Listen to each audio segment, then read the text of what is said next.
name of the game is Bananaball, and this is the fastest, most entertaining game in sports.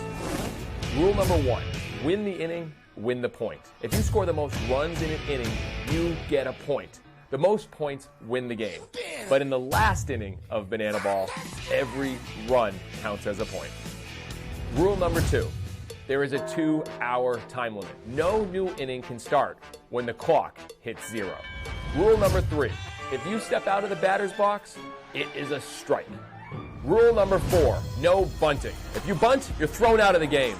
Rule number 5, batters can steal first. Rule number 6, no walks allowed. It becomes a ball for sprint until every position player touches the ball. Rule number 7, no mound visits. Nope. Rule number 8, if a fan catches a foul ball, it is an out. In Bananaball, everything's in play, so you better be ready. Rule number 9, the showdown tiebreaker. If the game is tied at the end of 9 innings, or when time expires, it is pitcher versus hitter with one fielder, and the hitter has to score.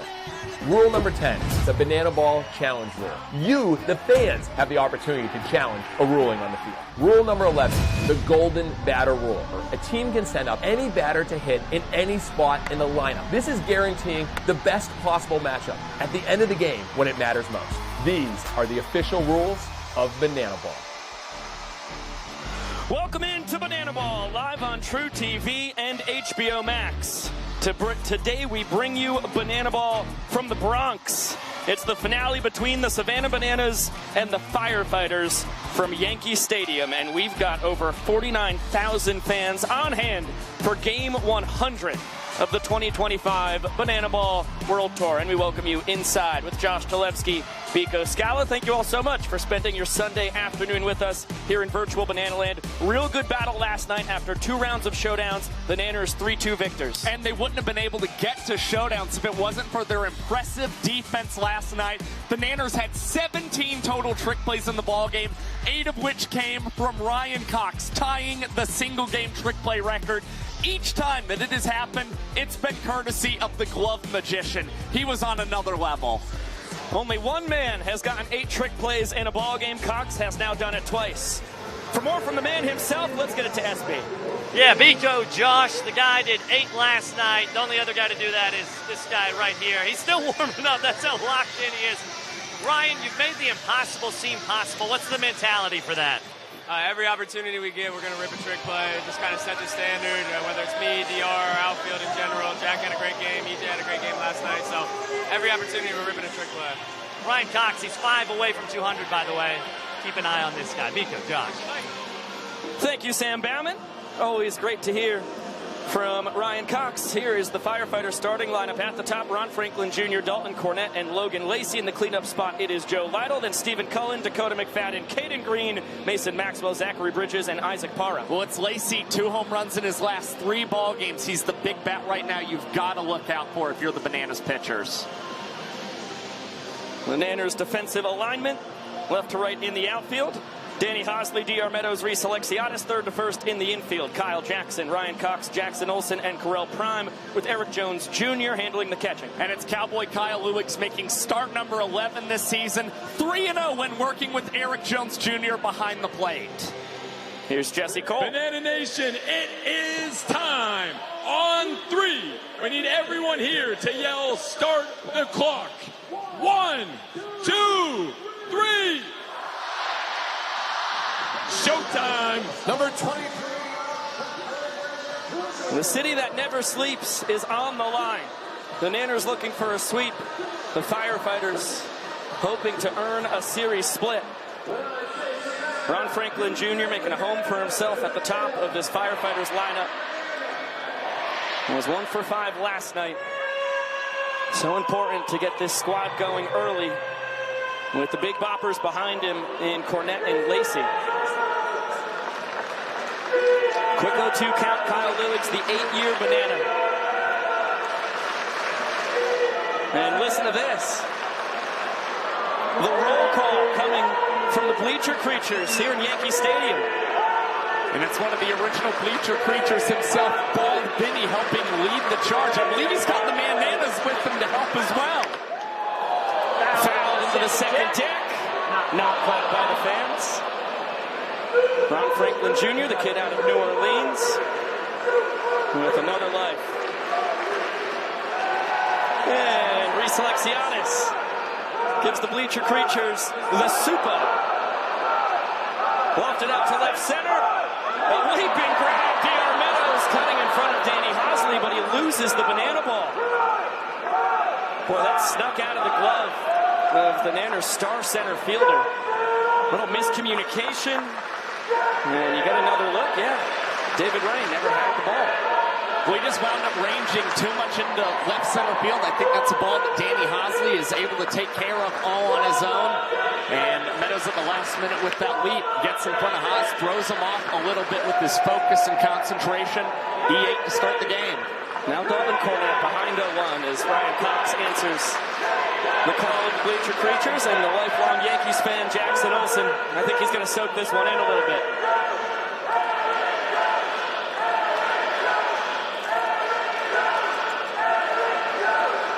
There it is. EJ, the last man.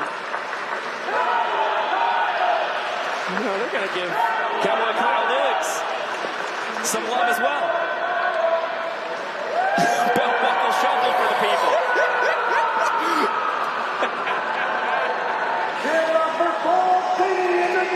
Great to see Ball and Vinny back in the action with the Bananas in tow. As Cornett ropes this one into the stands, not caught. 2-2 on the man in his 4th World Tour. As Franklin takes off for third, and Dalton spoils the off-speed from Lewis. I like the aggression from Ron Franklin and the Firefighters. They've been able to tack on some points early in ball games against the Bananas. They're hoping for more of the same as Lewis is set to deliver pitch number 6 here to Cornett.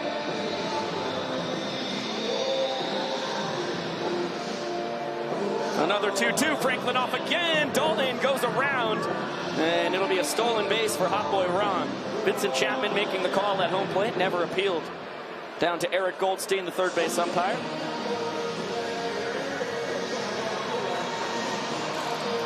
And we'll get another look. Back foot slider and a beauty from Lewis.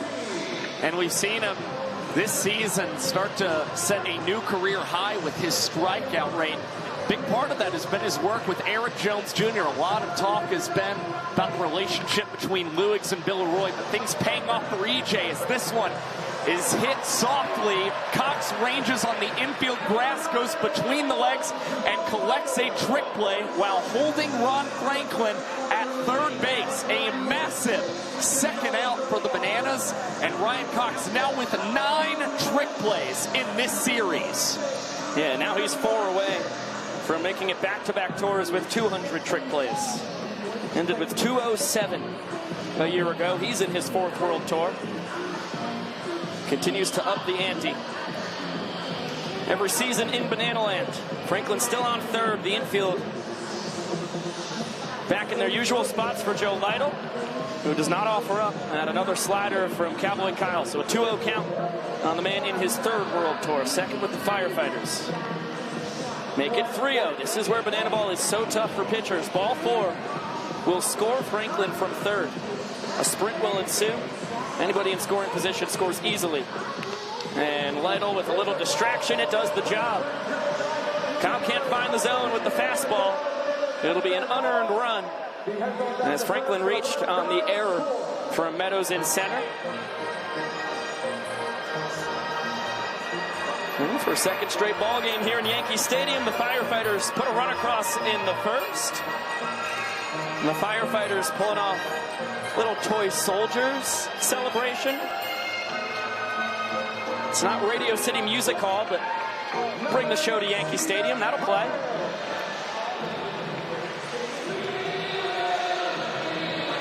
It's Lytle's 17th run driven in. He's now 2 shy of Cornett for the team lead. He has been so valuable in the middle of this lineup. And the amazing part about those RBI totals for Joe Lytle, all 17 of them have come against the Savannah Bananas this season. He has just been lights out whenever he's seen the guys in yellow.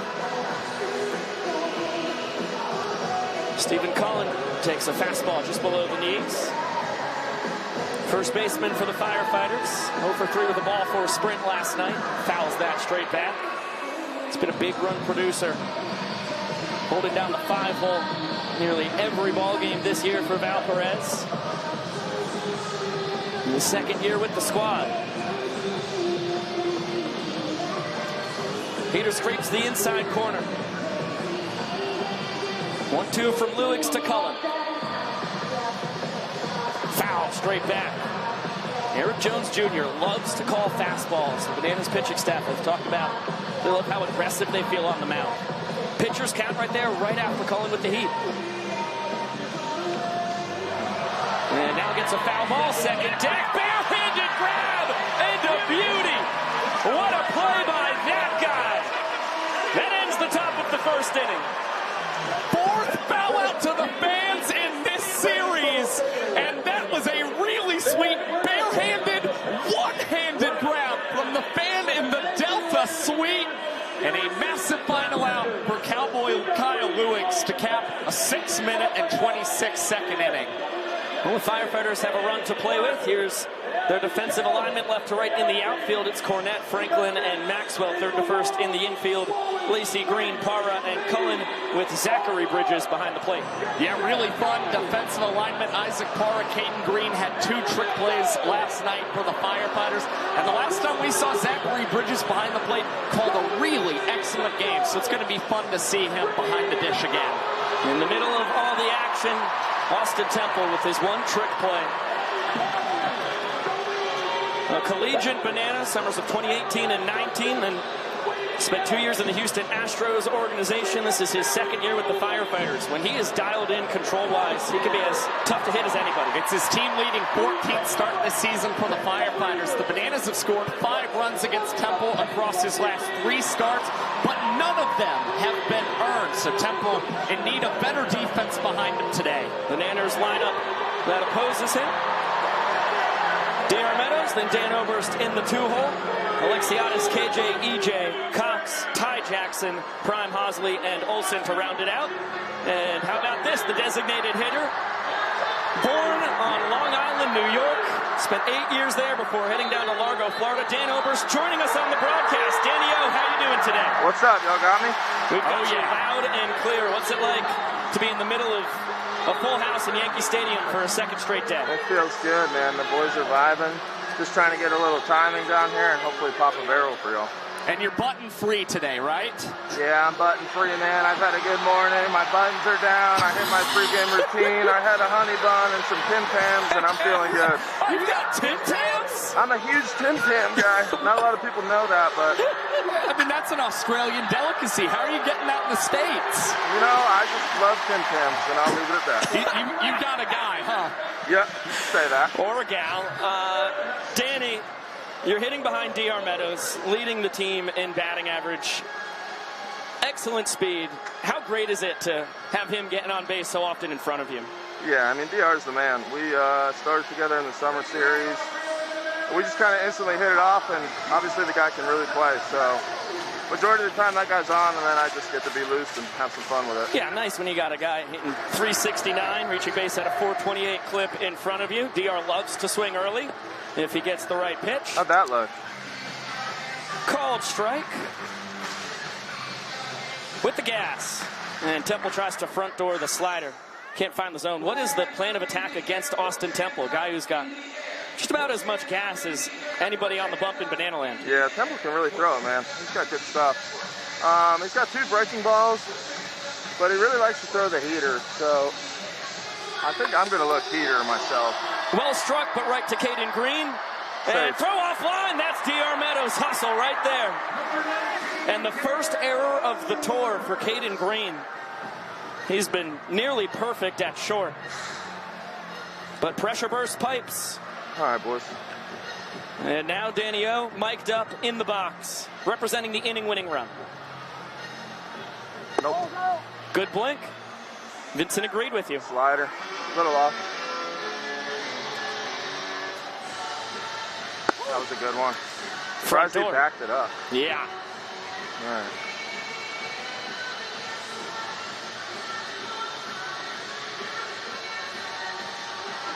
Oh, I just missed it, Pico. You just missed it, Dan.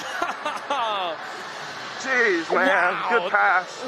Good pass. That was a mile Good high. pass. We can live with that. That's a good spot after our first AB, but man. Good lumber there, Danny. Yeah. I love you guys. Love you too, Love Dan. you too, Dan. See y'all. Have a great day. You. There goes Dan Oberst, who just had a little too much launch angle. That thing went to the moon and back before it came down just shy of the track. I'd like to think, if anything, it's just a sign of good things to come for the Bananas DH, who tied his career high and runs batted in last night. Now Reese Alexiadis as Meadows is off for second, and Zachary Bridges loses the handle. DR got a great jump. I think he had that base stolen no matter what Bridges did. That's 20 steals in 22 tries for the Doctor, leading the Bananas, second most in the sport. Now the tying run in scoring position. Meadows just chasing his old collegiate Bananas teammate, Bryson Bloomer. There he goes for third, and Temple's got him in a pickle. DR trying to escape now, hoping to outrun Logan Lacey, runs right into Austin Temple. And Austin checking on DR. Yep, everybody A-OK. Well, that takes the inning tying run off the bases. Just trying to get a little too aggressive. Makes a lot of sense considering you reach on the air, you get a stolen base, you feel like you've got a lot of momentum going your way. But Meadows unable to get up to third, and nice communication from that Firefighters middle infield, communicating to Temple that Meadows was off. Heady move from the Bananaball veteran on the mound. And he goes back to that big bender. That's the curveball. As Temple's a strike away from getting the Firefighters ahead in the all-important points department. Goes back to the bender. Good take by Alexiadis. Payoff coming.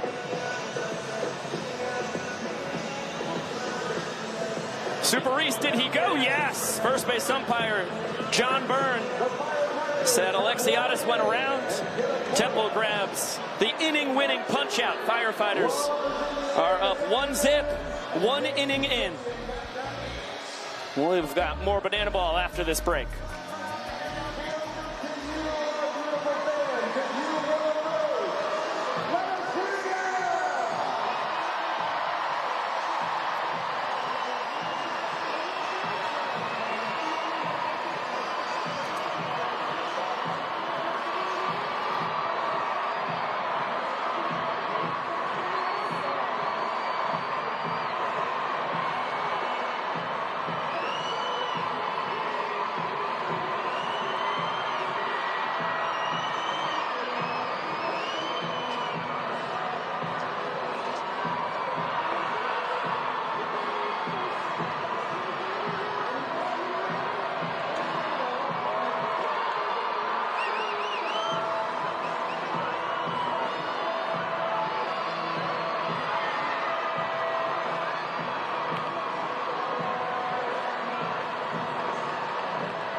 Welcome back to Bananaball, live on TruTV and HBO Max. Coming up October 23rd and 25th, we will have two Bananaball All-Star games. First at Clemson, then at Auburn, taking on those respective college squads.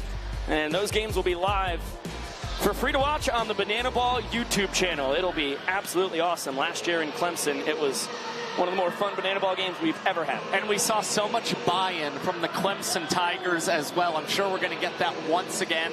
And interesting to see Auburn really lean into the Bananaball aspects of our game. Dakota McFadden leading off the second inning. Ahead 2-0. Here in his 5th Bananaball World Tour. Last night launched his first home run of the season. He's known for his pop. Smashed a ball into the seats in left. Part of a 1-for-3 performance. Picked up a ball 4 sprint as well. Guy who's been around as long as anybody in the sport. Keeps getting better with age. And the thing is, he's hammered a lot of balls this season. They've just been a lot of loud outs. The average, the OPS don't truly reflect the way that DMAC has laced the ball. But lately getting really nice results. Has doubled off of Nisnik lately, collected the home run last night, and now swings away and hits this one high in the air. Jackson tracking it will give it a look, but this one will reach the seats and take a bounce. The fans unable to come away with a clean catch. KJ up close and personal with the fans. Cool moment for them. One of our Banana Ball superstars at Souvenir City for that youngster. DMAC takes the heater just inside. Cowboy Kyle wanted the call. Does not get it from Vincent Chapman. McFadden, just like he did last night, content with one base on the sprint. As the Nanners get it to all 7 fielders behind the pitcher and catcher.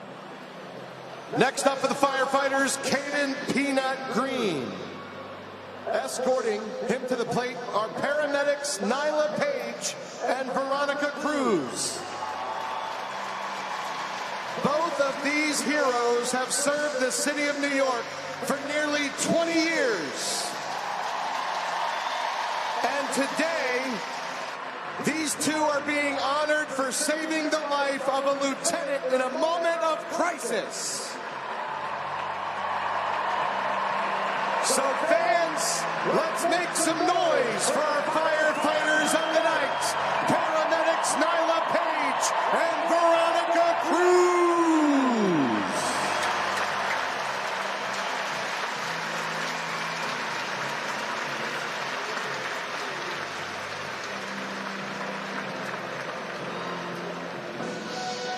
Special moment. Every ball game the Firefighters play, get to honor superheroes wherever community Banana Ball is made its way to. Another big shout out to Nyla Page and Veronica Cruz. Nothing more noble than saving a life. Beautiful stuff right there as Peanut is plucked.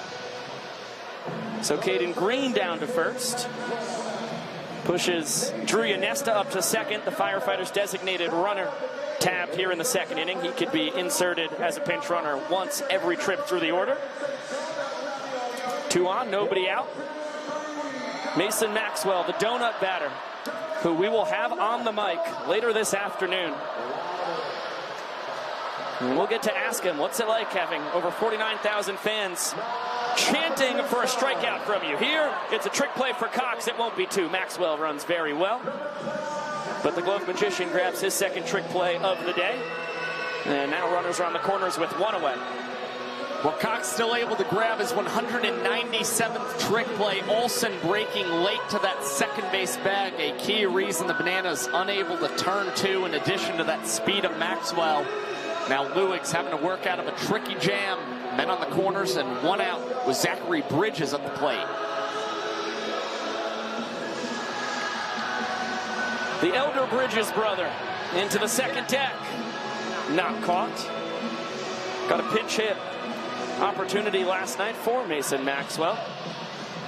Popped out to short. Gets the start here on the day game in Yankee Stadium. Now the shadow's starting to play a part. Makes it that much tougher to hit when the hitter's in the sun, and or vice versa, pitcher's in the sun, hitter's in the shade. And heck of a job by Bridges to get a piece of that. Luke's going off speed.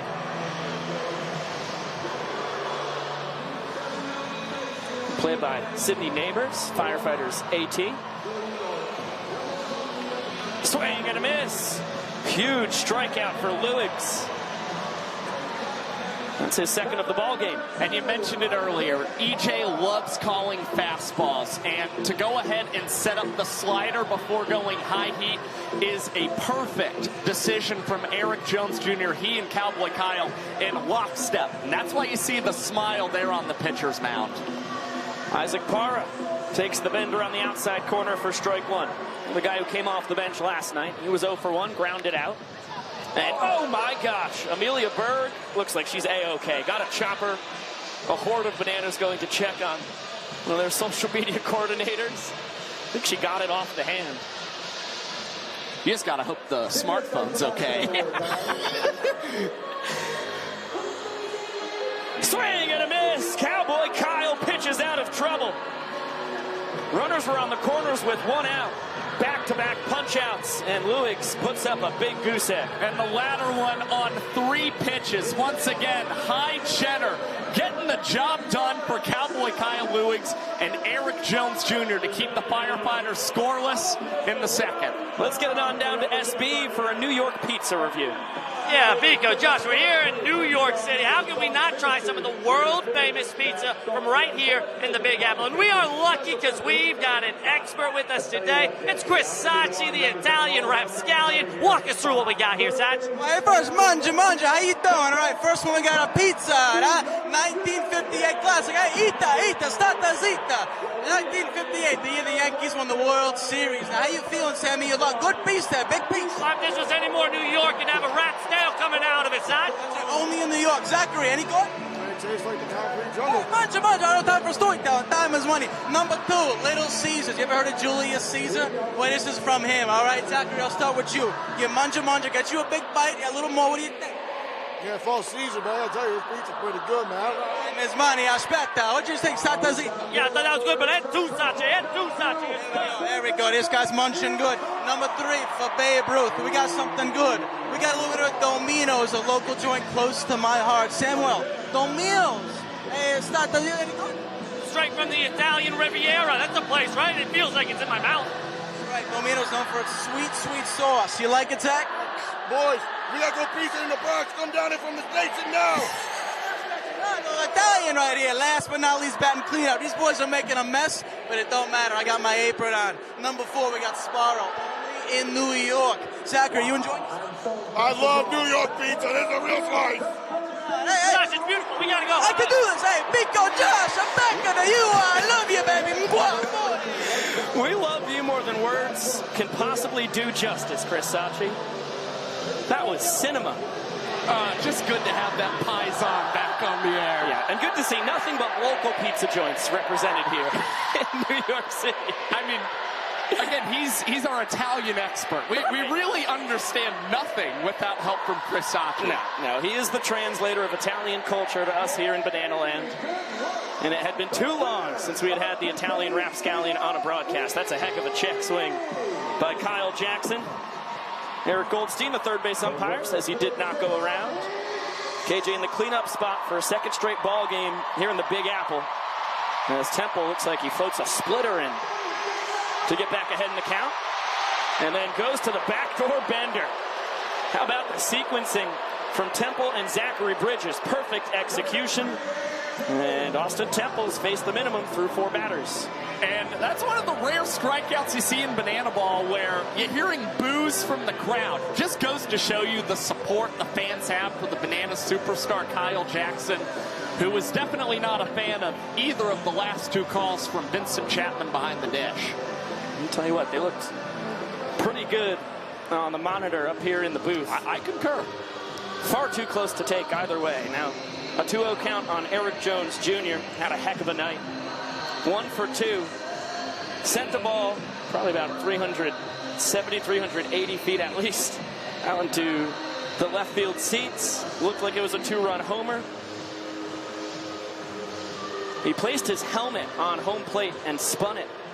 And Vincent Chapman said that was not enough to constitute crossing home plate. So the Firefighters appealed. It was overturned. Ended up being a triple and an RBI.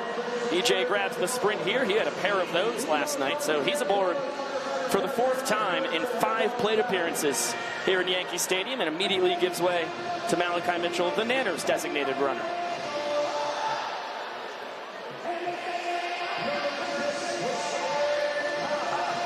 So the son of Dennis Mitchell, an Olympic gold medalist in the 90s for the United States of America, here in his 5th World Tour. Flash representing the inning-winning run on first. And a ball and no strikes to Ryan Cox. 0 for 3 last night. Did work a sprint. Well, he had 8 trick plays on the other side of the coin, tying the Banana Ball record, the one he set a few weekends ago in right field in Chicago. Yes, defense has been so good lately. The bat still coming along, and this breaks Ryan Cox out of an 0 for 10 streak at the plate. Beautiful opposite field knock from Coxie, and that has become what he's primarily known for over the last 3 seasons for the Savannah Bananas. Yeah, that's when Cox is going right. It's line drives, peppered the opposite way. And now Ty Jackson ahead 1-0. Inning-winning run in scoring position. First real sticky situation for Temple.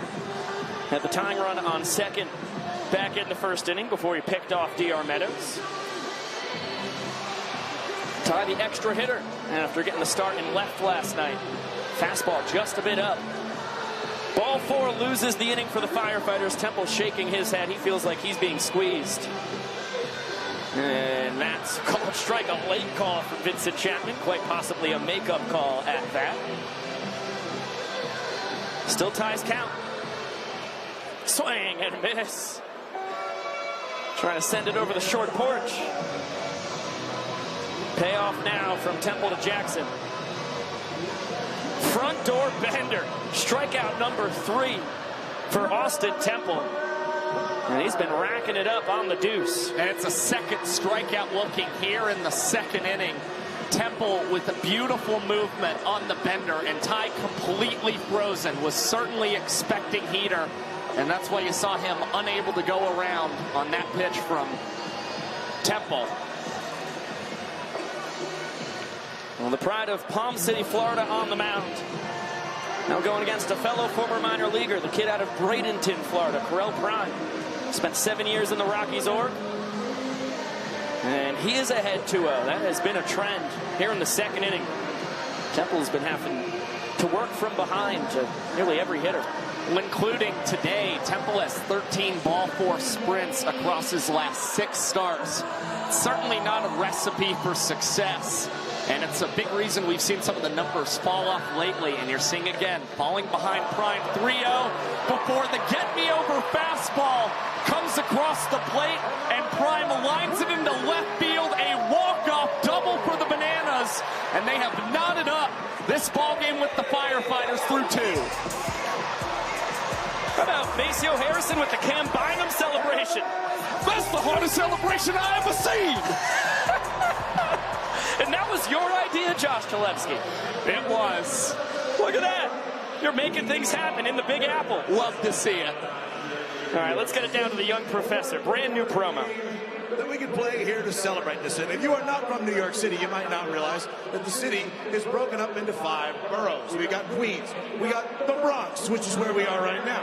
We've got Manhattan, Brooklyn, and Staten Island. And so this one is called the Wheelbarrow race. It works like this. These ladies are going to start with me here at home plate. They're going to race to get to their partners over there on first base. They got to pick their legs up. They have to hand wheelbarrow all the way to second base, where there's 2 real wheelbarrows. The first 2 teams to get there will continue on. They're going to wheelbarrow each other with a switch over at third base. May the best burrow win. All right, ladies, get ready to get to your partners. On your mark, get set, go! And they're off. And the fellas are waiting. And we've got an early lead here. Staten Island is leading, but the first to get there will do it. The Bronx and Staten Island are running away with it. The Bronx is in, and Staten Island, they are going to go. Bronx is leading. And here we come to third. Now switch it up, fellas. Jump in. Quick transition. Oh, don't go over. Staten Island moving ahead while the Bronx falls behind. The winner for the Battle of Manhattan, ladies and gentlemen, it's Staten Island. You know Staten Island deserved it. How about that? The first ever wheelbarrow race. And Donnie, the first man out of the pen for the Nanners. Splitter specialist in for Kyle Lewigs, and we're going to get something special from the Firefighters as we kick off our third inning. Ron Franklin Jr.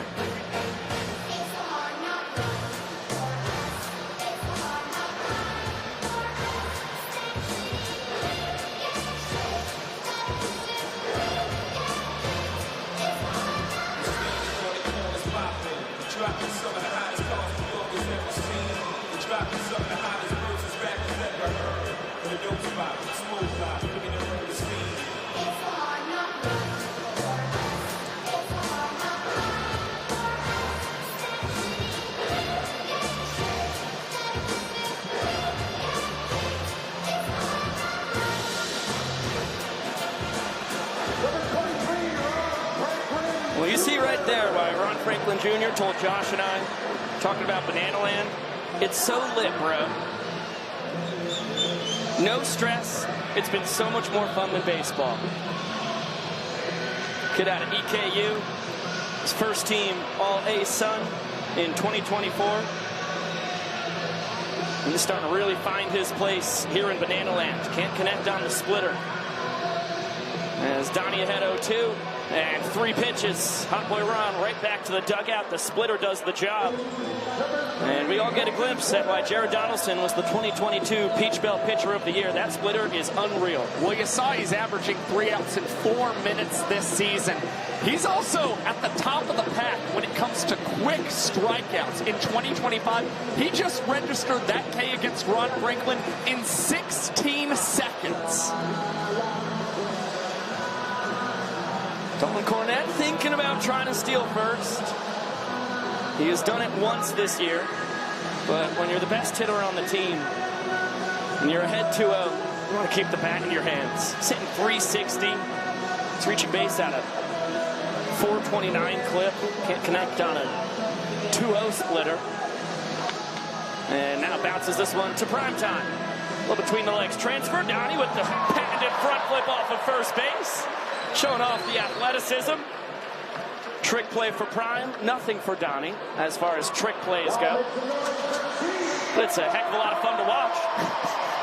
Yeah, it's become something that Donaldson loves to do whenever he's covering that first base bag. And one of the things I love to see more than anything else is Chief, the bat dog, trying to figure out how to retrieve the wood here from Dalton Cornett. Yeah, needing a... Yeah, okay. Oh, man. God, Chief would have figured it out. Come on, guys. What are we doing?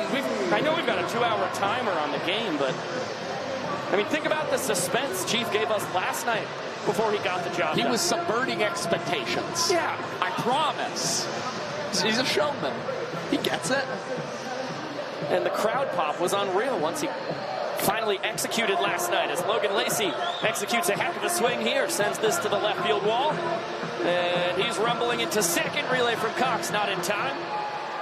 Showtime with his 14th extra base hit of the tour.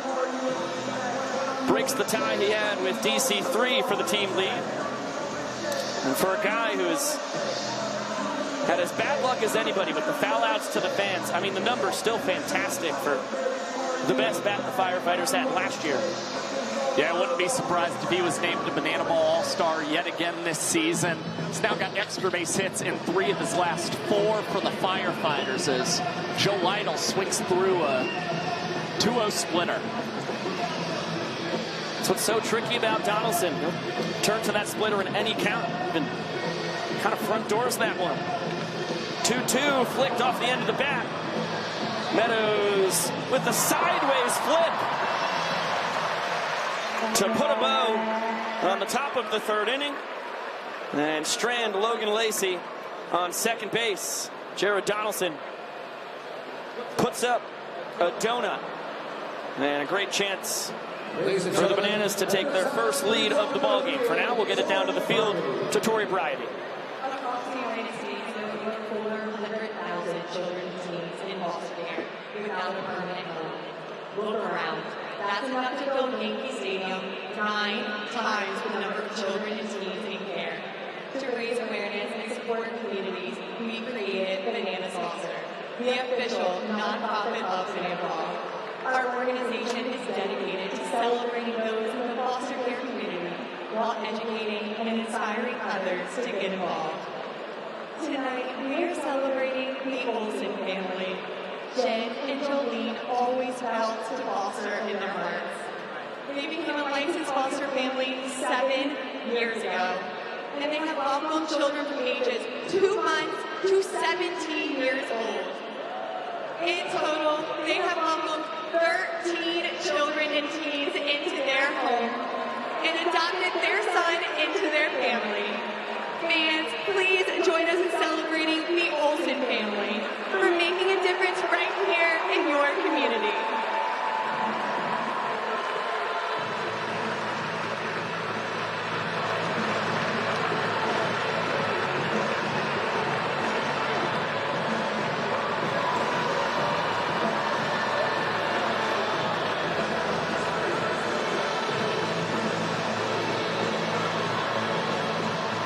beautiful moment right there, honoring the superheroes in the foster care community.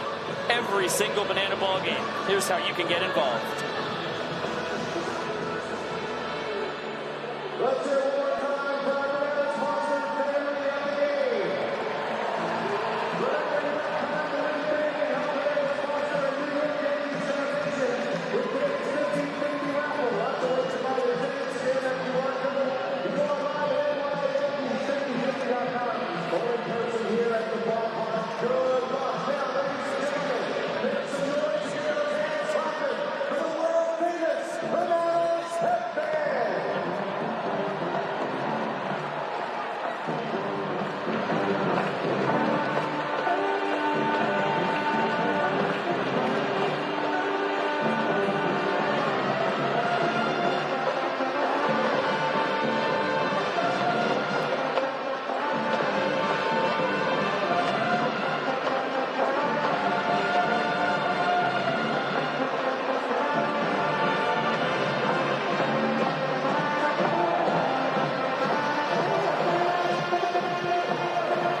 TruTV and HBO Max. I am joined by some absolute legends in the booth. Carter and Cooper Thomas, the Twin Stripe reporters. I've got to start with you, Carter. How did you get into the journalism game at such a young age? You just turned 11 last week. Yes, that's right. We just turned 11 last week. We've always been huge baseball fans, even as a very little kid. And we've met players. We have interviewed a lot of players and done broadcasting. We really liked it. We started posting our stuff on our Instagram. The guys like it. We like it. The fans love it. I mean, so here we are now, really. What's not to love? And now you're in Yankee Stadium on the mic on TruTV. We got a 2-1 count on Danny Hosley. Austin Temple on the mound. A 1-1 game. And Hosley cranking this one deep to left. Cornette in pursuit. He's not going to get there. Danny do-it-all, cruising into second with a leadoff double to kick off the last of the third inning. Cooper, you guys have gotten to interview all kinds of amazing players. Have you had a favorite interview so far in your young career? Well, first, everyone has been awesome to talk to. But really, my favorite is probably Bernie Williams. He's always been so nice to us. You can't beat Bernie. Yes. That's a Yankees legend. Legend. Oh, foul ball not caught by the fans. So an 0-1 count on Jackson Olsen, who was 2 for 3 last night. Special night for a diehard Yankees fan, playing for the first time here in the Bronx. And lifts this one to center. Ron Franklin Jr. handles that can of corn. One away. Hosley not going anywhere. Carter, what are your thoughts on banana ball? Oh, I love banana ball. I mean, I love traditional baseball too, but it's slow, I'll admit it. I mean, is it really fun? You could go asleep in the middle of a game. Banana ball is a lot different. You're dancing every second. There's all sorts of fun stuff. Every single time you look onto the field, can't keep your eyes off. That's a fact. I couldn't have said it any better. D.R. Meadows lining this one to left. Cornette grabbing it on a hop. Hosley goes station to station. So the doctor 1 for 2 on the day. Cooper, what's your analysis of this ball game so far this afternoon? So, Ryan Cox adds 2 trick plays. That's a fact. 2 trick plays added. It's 1-1 score and points, but with the Bananas, if you get a hit, or even a walk probably, they will walk off this inning or a sprint. That's right. Perfect analysis. Yes. Austin Temple still in the game. Oh, nearly a barehanded grab right in front of us. It's close. And Danny Oberst just missed what would have been a walk-off 2-run homer his first time. Yes. Meadows off for second. Oberst fouls away the bender, though. Carter, do you have a favorite banana ball player? Oh, I mean, I love all the players in banana ball. Yeah. On the rubber day, starting for the Bananas, Cowboy Kyle Luce. He's really cool. We got to talk to him before the game. I love it. Oberst, a soft pop-up par there to handle it, and Hosley not going anywhere. Can't get the job done there. Yeah, that's rare. Dan Oberst, runner on third, less than 2 outs. Heck of a job by Austin Temple bearing down, and now he's out of the frying pan into the fire. He's got to get through Reese Alexiadis to keep this game tied. But he's always a tough act. Always, and he's leading the tour with his 24 walk-offs. Maybe 25. It could be. Cooper, do you have a favorite banana ball player? Well, I really love everybody, to be honest with you. Good answer. Yeah. I feel the exact same way. All of them are so fun, so cool, like young guys. Yeah, I love all of them. They're all really fun to talk to. I mean, all the guys, really. I mean, always love to dance, love to sing. They're all really fun. A ball and a strike here on Alexiadis. Hosley leading off third. He's the man who really matters here as Maceo Harrison dances while coaching first base. And now Temple with that big looping curveball, 1 strike away from escaping. The 1-2. Look out, Reese. Yeah, that is low 90s right up in his kitchen. Never fun. Yes, we play baseball. That's not fun to see a ball right. No, it's not. DR off on the 2-2. Alexiadis holds off. Meadows with his second steal of the ball game. He's fast. He's just about as fast as they come. That's why he hits leadoff. That's a fact. And he gets on base. All the time. Big payoff pitch here. And Alexiadis spoils it. Nice play by Danny Hosley. Gets it right back to Temple. That's why they call him Danny Do-It-All. Yeah, he literally could do it all. He's on pitch, 2 strikeouts. Last game, best closers hitting. He does everything. He's the only banana player to play every single position in 1 inning. So he really could do it all. Gosh, your guys' banana ball knowledge is unbelievable. Another 3-2. Lined right back up the middle. Ron Franklin Jr. tracks it down. What an escape act by Austin Temple.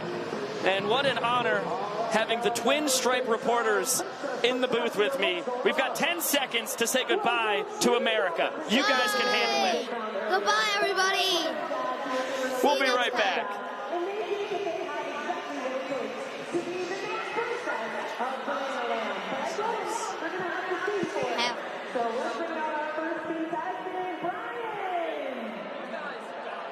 All right, Brian. Shark is going to play a beautiful princess song, and when the music stops, you're going to finish it. Are you ready? Yes.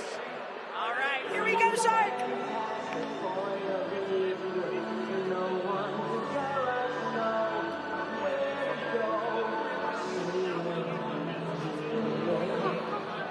A whole new world, and the dazzling is you. It's crystal clear, I see you up there in this world. It's a whole new world. Give it up for Brian, everybody. I don't think those were the words, but the effort was all there, my friend. All right, John, come on over, my friend. Do you think you can beat that? Absolutely not. All right, Shark, I love the confidence. Let's see what we got.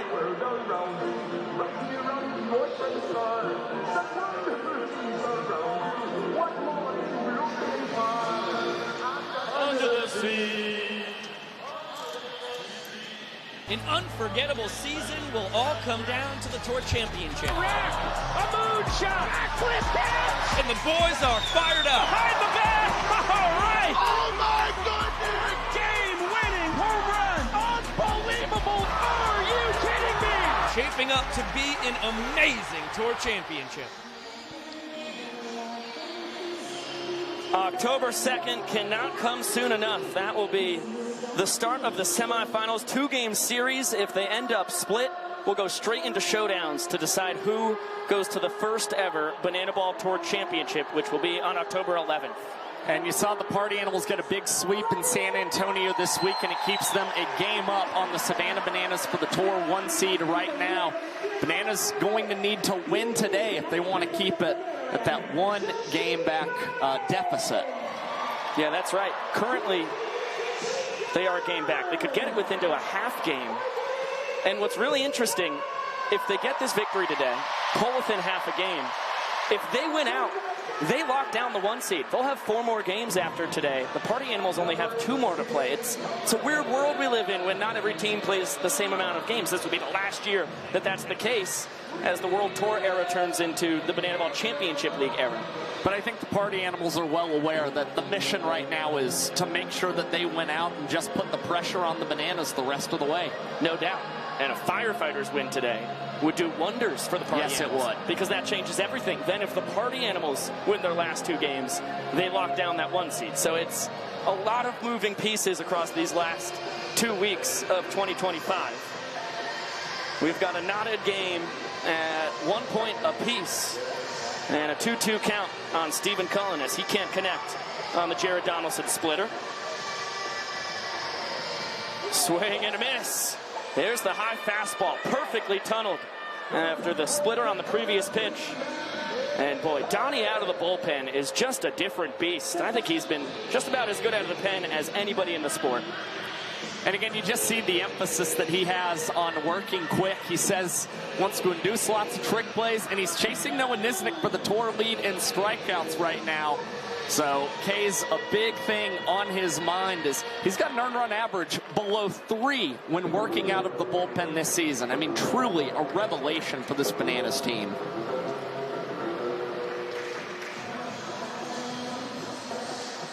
One-two count on Dakota McFadden, who worked a sprint his first time. And the fastball scrapes the outside corner. Called strike 3, back-to-back punch-outs. And Donnie's 3rd K of the afternoon. And you just see the confidence that he's got on the pitcher's mound. Great frame as well from Eric Jones Jr. Again, wanting his guys to stick with gas. He was ready to set that one up perfectly on the outside edge of the plate. Caden Green yanks this one foul. Caught by the fans. Another barehanded snag. That ball was struck well, and no glove necessary for that guy. Yet another big play by the fans in this game. 1 minute and 55 seconds on the clock for Donnie. For a prediction here in Banana Land, but first, we have someone joining us here. That served was one of the first responders for 9/11 and was at ground zero for 90 days. 40-year veteran of the NYPD. Please welcome Joel Melamed. So, Joel, we're going to bring some joy here to the 49,000 fans. So let's join in a little hey baby. Get those hands in the air. Here we go. Clap those hands.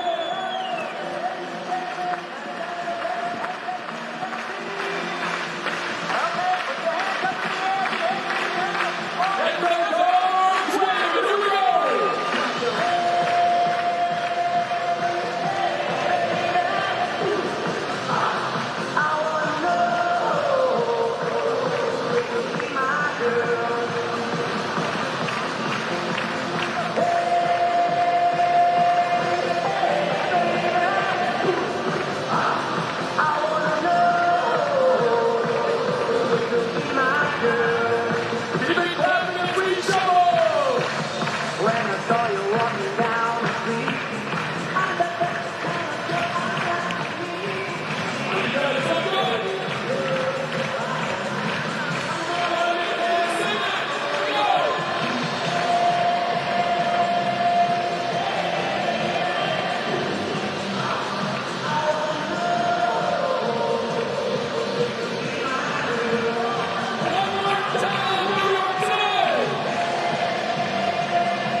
You are watching Bananaball live on TruTV and HBO Max.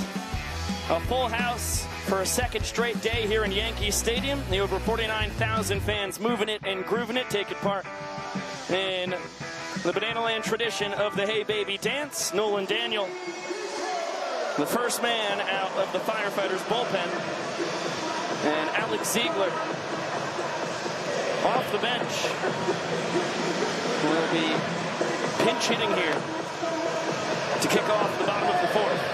Well, this is a fun little rematch for Alex Ziegler. He hacked at the first pitch he saw from Nolan Daniel the last time he was up at the plate in Petco Park.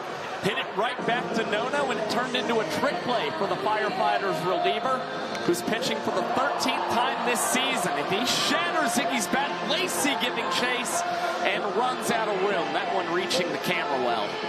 And good to see everybody A-OK in the stands. I don't know how the barrel of Ziggy's bat made it through the net. Got all the way past those seats behind the visiting dugout here in Yankee Stadium. Made it into the concourse. Yep, thumbs up from everybody. Good evasive maneuvers by the Bananas faithful. And what a souvenir. The vast majority of Alex Ziegler's bat. He's got a new weapon in hand and a 2-1 count. Got to look right there at the heavy sinker of Nolan Daniel. You know, at this point, if I'm Ziggy, I would have taken the giant big bat up to the plate to make sure Daniel can't break that. Sinker just misses the inside corner. Ziggy in control. 3-1 coming to the fourth year Banana. Gets tied up on the fastball, count runs full.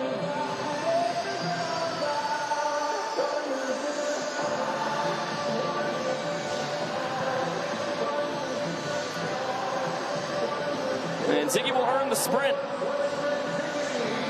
All 7 fielders behind Daniel and Bridges get the ball around in short order.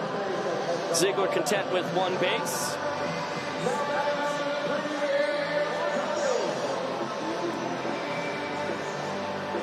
And the inning-winning run is aboard. Malachi Mitchell utilized for the second time, the Bananas designated runner. And Eric Jones Jr., who earned a sprint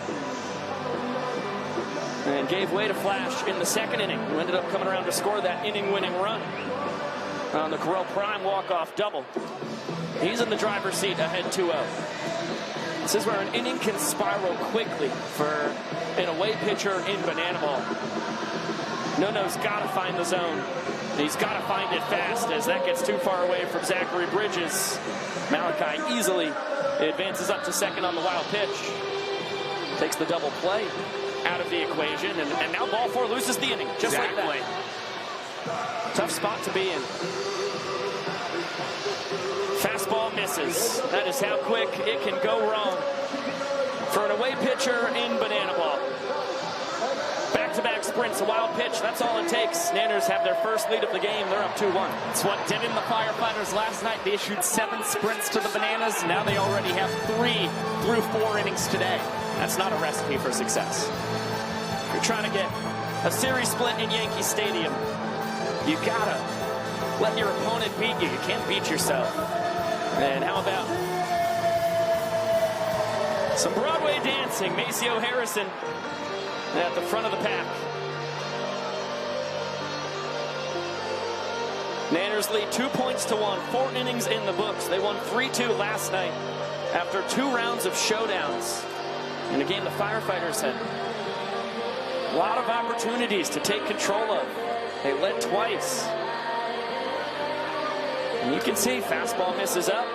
EJ never had to take the bat off his shoulder. 4 straight bad ones. That's just a gift of a point right there. And the Bananas just continue to show how disciplined they are at the plate. And they've gotten stronger with men in scoring position as the season's progressed. Batting .335 with runners in scoring position. They have drawn 70 sprints with runners in scoring position as well. Every single sprint drove in a run that you just named right there. We're about to get a specialty entrance from Kelsey Whitmore.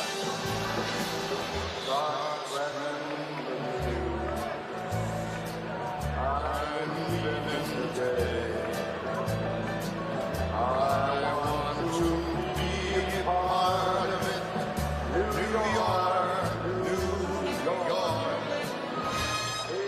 What's up to you, New York?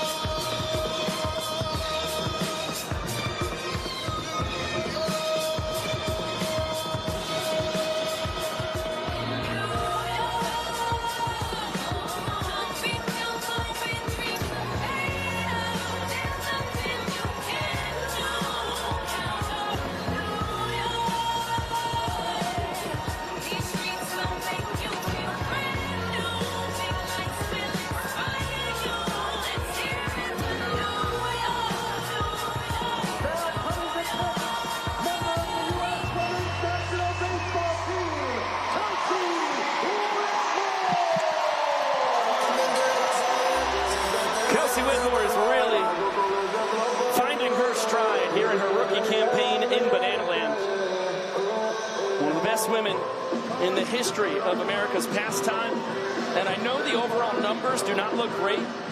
Out of her 4 complete innings she has thrown, 3 of them have been scoreless. The only time she was scored upon in a full inning of work was in a monsoon in Grayson Stadium. Nobody could ever get a grip on the ball at all. And that's what I was going to say. As soon as she started getting the opportunity to pitch full innings, she's really settled in as a reliever for this Banana squad. And the last time she pitched against these Firefighters in Petco Park, she picked up her first career banana ball strikeout, and she also earned the win back in her home ballpark. It's a 5-pitch mix. 4-seam, sinker, changeup, curveball, slider. And the bottom 3 in the order for the Firefighters, who are now trailing for the first time today. Down 2-1. As Whitmore misses with the change. Maxwell a tapper, and that's a ground ball with eyes. Past Jackson Olsen. Mason Maxwell from down the road in Newfield, New Jersey. Mentioned earlier today, we're going to have him mic'd up on the broadcast later on this afternoon. It's his 3rd hit in 5 at-bats on the weekend here in Yankee Stadium. Boy, he's starting to look like he's going to be a tremendous banana ball player. Putting together a nice little homecoming weekend. And this is what the Firefighters have been dying for, especially early in the season. They were not getting a lot of offense from the guys batting 7 through 10 in the order. Maxwell, the 8-hole guy tonight, and picks up another knock for his squad. 2-2 now on Zachary Bridges, who struck out his first time.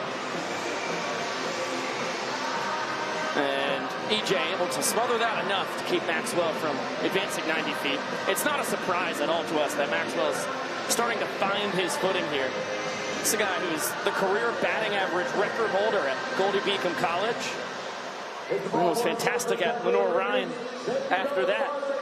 As Zachary Bridges earns the sprint, Nanners get it around to every fielder behind Whitmore and EJ in short order. Maxwell goes first to third. In a sticky situation, runners on the corners with no outs. Whitmore was able to strand runners on the corners. Getting into that situation with 1 out last weekend in her home city in San Diego, as Parra sends that right back up the middle, and D.R. Meadows is going to turn into a hockey goalie. Take that right off the chest.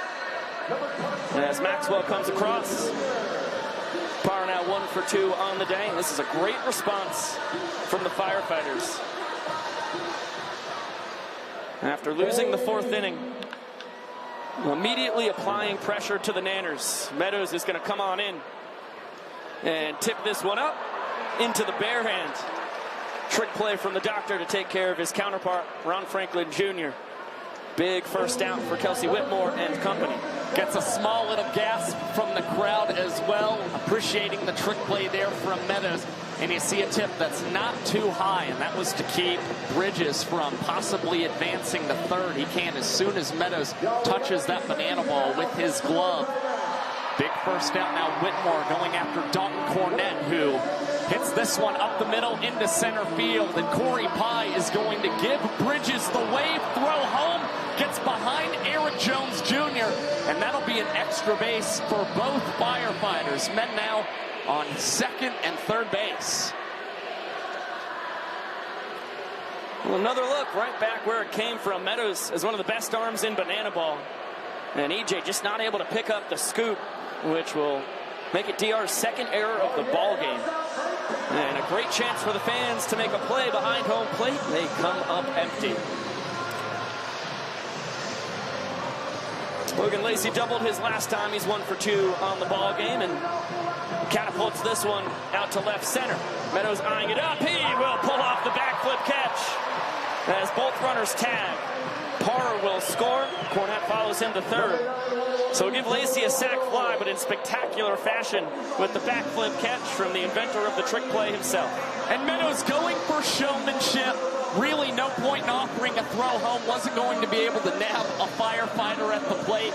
So collects trick play number 6 for the Bananas. And now Whitmore induces soft contact, but this one will drop into left field in front of Ty Jackson and put another run on the board for the Firefighters. A 4 spot in the 5th. Yeah, this has been a really unlucky inning for Kelsey Whitmore. 3 out of the 4 hits against her have been touched pretty softly. A couple grounders just through the right part of the infield, and then a blue base hit right there as she plunks the man she struck out last Friday night in San Diego, which will push Lytle up to second. Dakota McFadden, the 9th firefighter to swing it here in the top of the 5th. Good scoop by EJ to keep the runners in their place.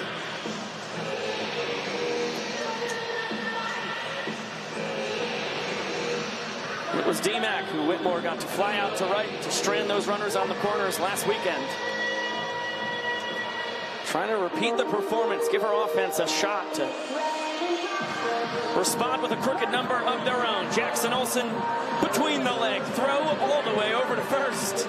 Nearly from second base, the great 8 continues to dazzle with his trick play ability. But a 4 spot for the Firefighters. They've got a golden opportunity to knock this game up at 2. We'll see if they can do it right after this.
A good boy!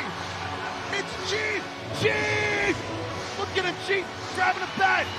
Chief! Yeah! Chief! He's the perfect bat dog! I've got the happiest boy in the world. This is Chief, the first ever Dalmatian bat dog. And Chief, I gotta ask you, what's it like being the Big Apple big dog?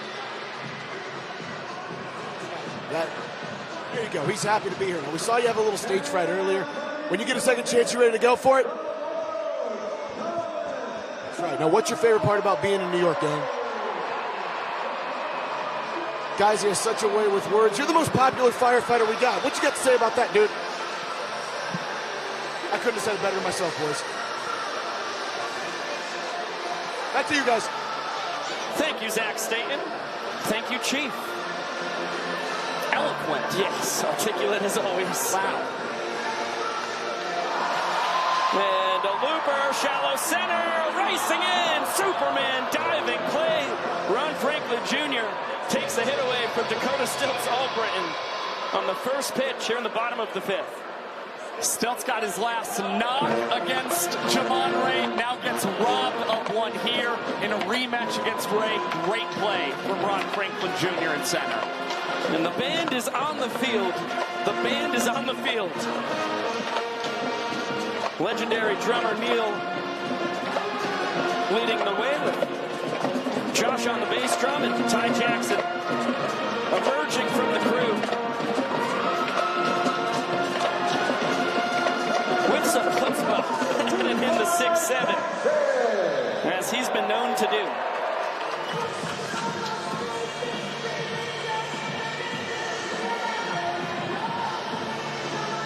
Ty struck out looking against Austin Temple. Now he squares off against Javon Ray. Third firefighter to hurl it today. And Javon, a golden opportunity here to earn the Firefighters a second point. He is 2 outs away from it and has a 4-run cushion. As Jackson slaps this the opposite way. And make it 1 for 2 on the day for Ty to fly. Nice opposite field single from Ty Jackson. A big bat flip as well. No surprise from a man who's got a lot of swagger and energy for this Bananas ball club. And Javon Ray's had a pretty up and down year for the Firefighters. The big point of weakness for him, he's had 5 innings this season where he's entered with a lead. He's been unable to hold it all 5 times. He's trying to do it successfully for the first time today in Yankee Stadium. Heck of a venue for it. Crow Prime doubled his first time. It was the difference in the second inning. Gave the Bananas their first point of the afternoon. Now a 1-2 now. Ray will check on Ty. Just jumped off the bat. Dances back quickly. And now 2-2 coming. Prime's got to look out for 4-seam, 2-seam fastball, circle change, curve, and a slider from the kid out of Douglasville, Georgia on the mound. There goes Ty. And that one fouled off the facade of the upper deck.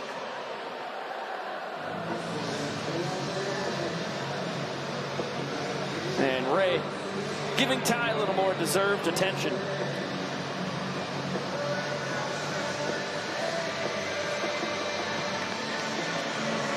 Javon can't execute on the front door bender. So a full count pitch coming to Prime.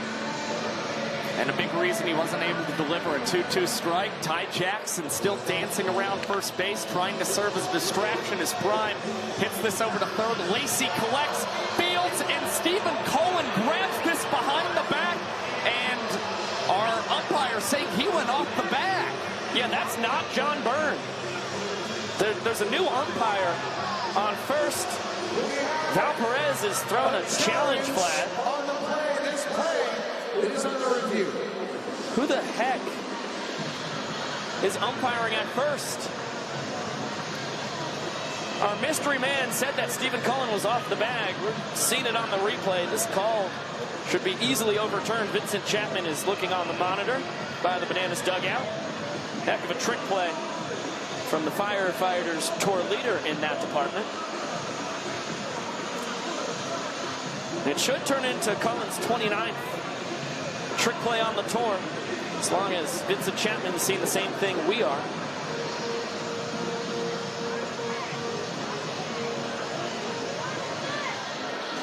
Yeah, that's a great angle right there. This call really should be flipped. Would be shocked if that is not the case.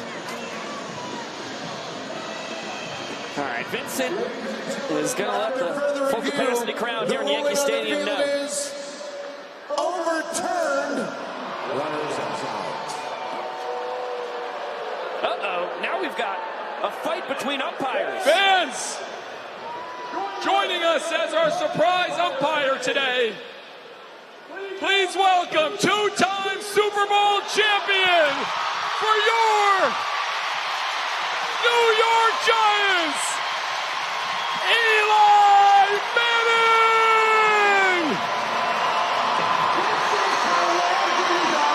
He just powers us! Are you kidding?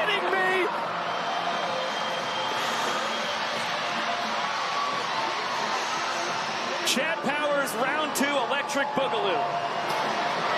The two-time Super Bowl champ blew the call on purpose. Now he's throwing footballs and his jersey into the seats.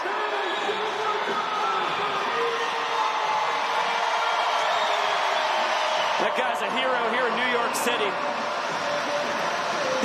Always has a flair for the dramatic. What a riot. I was looking down between innings. I was like, our first base umpire looks ginormous. I mean, John Burns not a small guy. Right. But Eli Manning's got him by a few inches. What a riot. And the Firefighters retain their challenge because they were vindicated. Taking another look at that play. Look, if you're in the 8th or 9th inning of this ball game, Eli surely would have gotten the call right. Yeah, this is a guy rising to the occasion in the big moments. 5th inning, not as much leverage for the former Giants QB.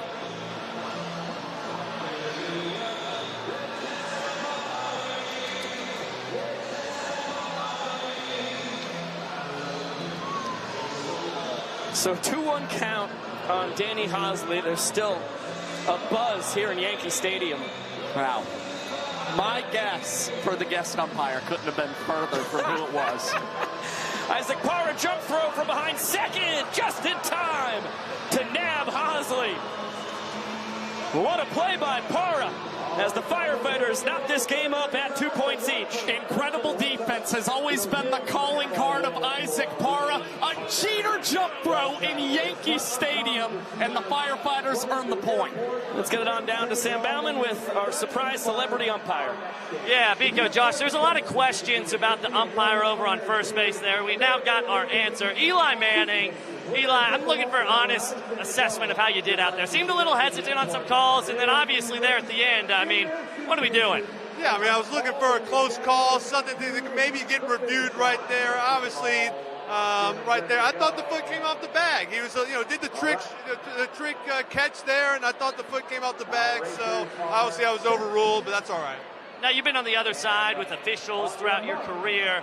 A new respect for maybe what they're doing out there during these games? Oh, a lot of respect. I had to watch a lot of film on umpires, on their positioning, how their movements, kind of how they make their safe calls. What's the out call, a back on, that's called a strikeout versus an out at first. So watch a lot of film of some of the great referees and umpires of all time, and felt very prepared for today.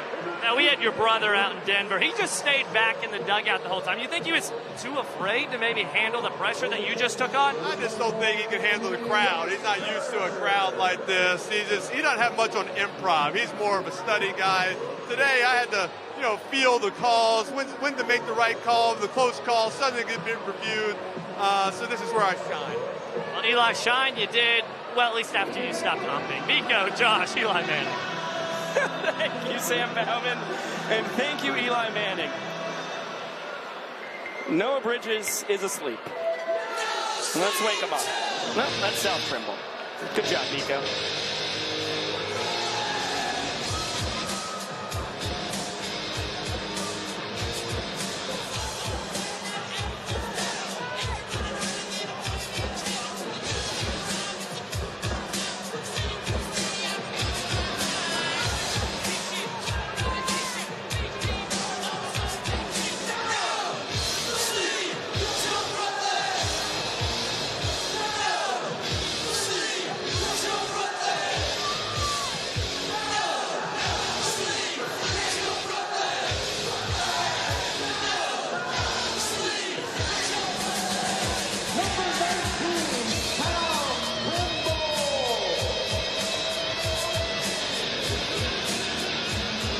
Show some love to the Beastie Boys here in the Big Apple. South Trimble off the bench, pinch hitting here for Caden Green. And the first pitch of the afternoon from Big Andy Archer is strike one. Archer in his second world tour. Now to Georgia Tech and then the University of Hawaii. And 3 pitches sends Trimble back to the dugout. Elevated fastball. That's been the key to taking care of normally a really tough guy to strike out this weekend here in the Bronx. And of course, the signature Hunger Games strikeout Selly in effect for Big Arch, who registered that K in 17 seconds. So we have now seen 2 strikeouts for the Bananas pitching today on 3 pitches in under 20 seconds. And Archer told us the changeup's been getting hit pretty hard lately. Key for him today is sticking with that heater and his cutter. Yeah, historically, the split change has been the out pitch. The Milton, Georgia native is going absolutely AWOL on the bump. Normally, this is a choreographed dance. Olsen, Cox, and Meadows getting in behind him, but I think Archer just went off script. Oh! From Zach Bro to Zach Gutherman. Marketing legend to legend on the tip drill. What a combo play from the boys in the black polos. I'm going to write that in my scorebook.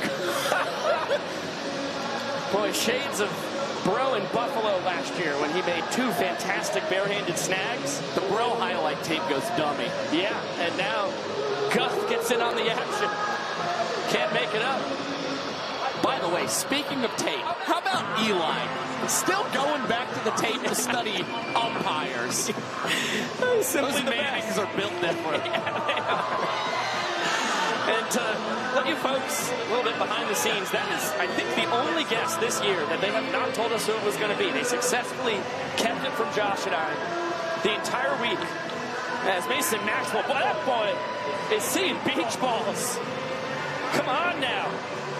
2 for 3 on the day. He was 2 for 3 last night. He's spraying line drives all over Yankee Stadium. Don't let the kid get hot.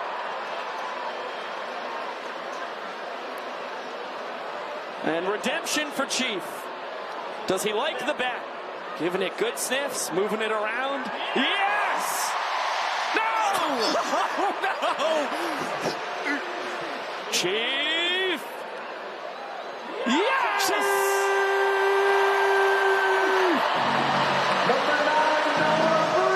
In the clutch! Bang! Mike Breen would be proud, Josh. Big swing and a miss from Noah Bridges. Pinch hitting here for his older brother, Zachary. In the 9-hole.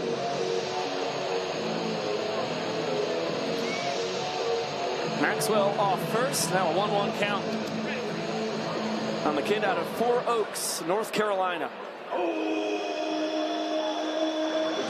Bridges here in his 3rd World Tour. Spent a year and a half with the Bananas. He was meant to be the star and face of the Firefighters last year. Broke his leg backflipping about a week before their tour was supposed to start, so he missed the entire 19 games. Boy, it's been special again to see Noah Bridges back in bananaball as he continues to be a tough cookie. He'll get another 2-2. And even after that injury, he's been an Iron Man this season for the Firefighters. Has played in every game this season for the squad. Only a handful of guys can say that, such as Dalton Cornett and Logan Lacey. That's over. Archer charging in. Cox. Oh, behind the back flip. Sneaky stuff from the glove magician and the perfect play. I don't think he would have got Bridges at first. It comes out of necessity, and Ryan Cox just has such command of the field of play, knowing the right situations, was also able to track the runner, Mason Maxwell, the flip behind his back, and Olsen Smile says it all. Even he was impressed with the glove magician there. Oh, tight one over at first. Bridges back standing as John Byrne has taken over for Eli Manning as the first base umpire again. Isaac Parra, guy who never hit lefty before coming to Bananaland. He is a second-year Firefighter. And normally he slap hits when he gets over in that left-handed batter's box. He's been taking some healthy cuts recently. Smoked a base hit in San Diego last weekend with a full swing from the left side. A big part of that is just trying not to be too predictable. You see the defense start to shade you in. That's when you try and go full swing and beat it. And that's exactly what happened a weekend ago in Petco. Taking off for second. Bridges gone down. What a throw from Bill Leroy. first inning in defensively for EJ. And he hits Olsen on the run like a wide receiver going to the corner of the end zone. We're going to the bottom of the 6th.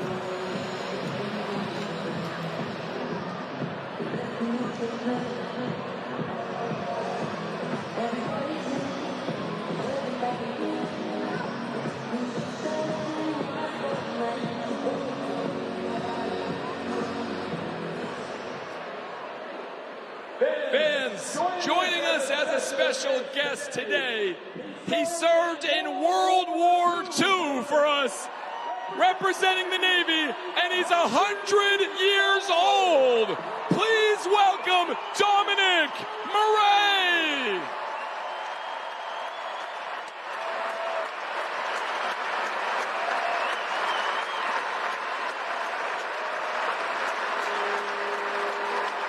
Fans, please join the Bananas and Firefighters in honoring the men and women that serve this great nation as we salute our hometown heroes of the night. We thank you so much for your service and commitment to our great country. To our police officers. To our firefighters. Well, what a special moment during the break here in the Bronx. Over 49,000 fans on hand to honor Dominic Murray, 100 years old, and a Navy veteran from World War II. That's what it's all about right there. Everybody who is able on their feet here in Yankee Stadium as we head to the bottom of the 6th inning in the finale between the Nanners and Firefighters. It's great to see Matt Wolf back on the bump. Had a little leg injury last weekend. He is toughing it out here as we get to see the trickiest pitcher in the sport here in his 4th World Tour. Has worked really hard to be able to pitch this weekend in Yankee Stadium.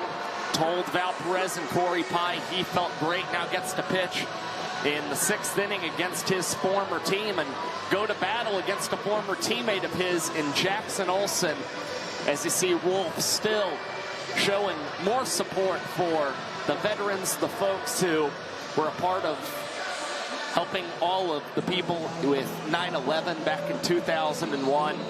Just such a cool weekend and a lot of special stuff from the Firefighters. Bouncer to the right side, Isaac Parra will take care of Jackson Olsen on the first pitch of the afternoon from Wolfie. Yeah, that jersey is for Tanner Chitwood, number 13. He was drafted by the New York Yankees out of high school. He was Matt Wolf's best friend growing up in Joy, Oklahoma, and sadly passed away less than a year ago. He went the JUCO route, ended up getting injured, hoping to get a higher draft pick later on in his career.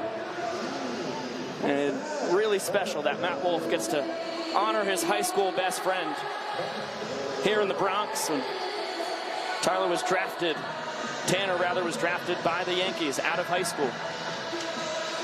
Now a 3-1 count on DR Meadows as we are back to the top of the order.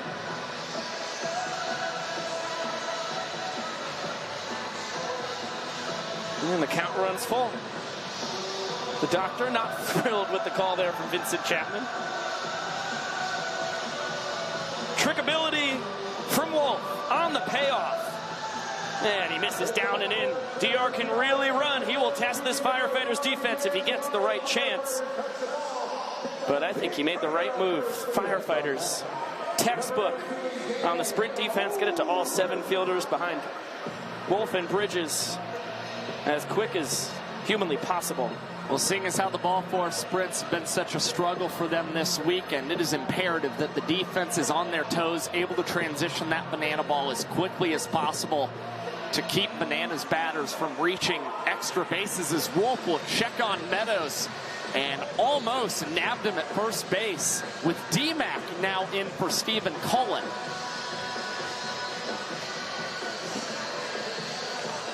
Second straight ball game here in Yankee Stadium. That McFadden has started as the extra hitter, then moved in to play first base.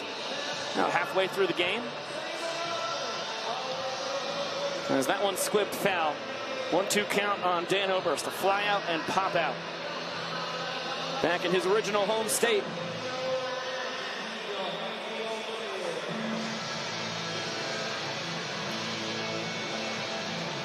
Front door bender misses the front door. 2-2 on the Nanners designated hitter. Meadows over at first has already stolen second twice today, putting him at 21 steals. He's only been caught twice this year. Oberst check swing, nice play, Zach Frangelo. Come on now, our front office staff members putting on a defensive clinic outside the Nanners dugout. It's the Zach Fecta, isn't it? That's right, hat trick of Zach's. Zach-tastic. Frangelo, Bro, and Gutherman all getting in on the action. Zactacular. That plays. DR off on the pitch. Diving stop, Logan Lacey. To his feet, over to first in time. Robs Oberst of the knock and gets Matt Wolf a huge second out. Yeah, that is potentially an inning-saving play for Logan Lacey over at the hot corner. Great reaction to lay out, get that ball in the glove, and even had time to get up and double clutch before throwing out Dan Oberst as Reese Alexiadis is up at the plate, the tour leader in walk-offs this season. He notched his 24th last night. And Wolf back to the front door bender, scrapes the inside corner. He's ahead 0-2. As Meadows cartwheels at second, Wolf does the same and misses just a bit outside.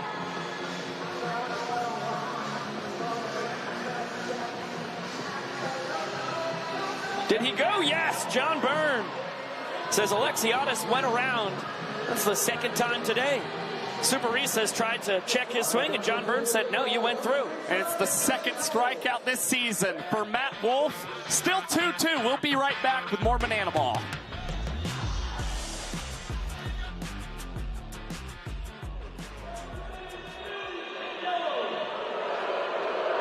We've got LA in green. And we've got Boston in brown. This is the sheet race. They need to run all the way around and get to the finish line at home. Sheets, are we ready?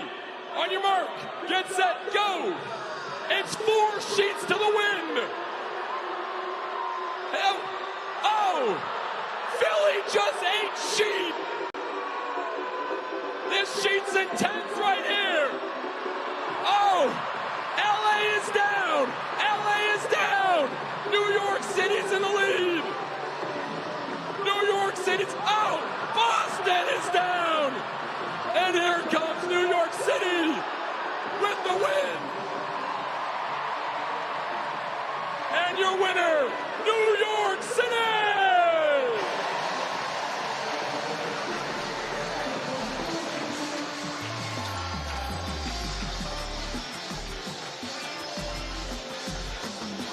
Welcome back to Banana Ball, live on TruTV and HBO Max, presented by Tropical Smoothie Cafe. In the pitch, number 20, Split Cage. playing a hand in the sheet race here in Yankee Stadium. Philly, LA, and Boston were all competing against New York City, and Split put his thumb on the scales, making sure that the city that never sleeps came out with an easy victory. I didn't realize I was still going to be able to watch football today during the Banana Ball game. You know, I took a number 6 earlier, and that's why the Twin Stripe reporters joined. And, yeah, anyways. Peter just misses to Isaac Parra. You know what a number 6 is, right? Yeah, I'm always hoping for numbers 4 or 5s personally, but 6 is okay. Okay. 6 is not bad. Just want to stay away from 7s and 8s, 1s and 2s, I'll tell you what. Behind the back, Jackson Olsen. Second straight ball game here in Yankee Stadium that the lifelong diehard New York Yankee fan has delighted with a behind-the-back catch. Parra switching over to the other side of the dish, tried the slap hit. Too much launch angle off the bat, and that one easy for the grade 8. Back to the top of the order we go. Gage Voorhees misses outside with the slider. Ron Franklin Jr. Look out. Foul ball right towards the Nanners dugout. 0 for 3 on the afternoon. Did score the inning-winning run in the first after he reached on an error. Perfectly placed foul ball right in the walkway between the lower and upper level of bottom section of seats in Yankee Stadium. And now Ryan Cox between the legs over to first. You bet. The 199th trick play on tour number 4 for the Glove Magician. Some acrobatics from Gage Voorhees and then Ryan Cox. The quickest at going between the legs. Makes it look oh so smooth to retire Ron Franklin. And now Voorhees, after going outside to Isaac Parra, goes well inside of Dalton Cornett. And Bill Leroy, as he's been known to do, will take his time going back through the wickets of the pride of Pippa Passes, Kentucky.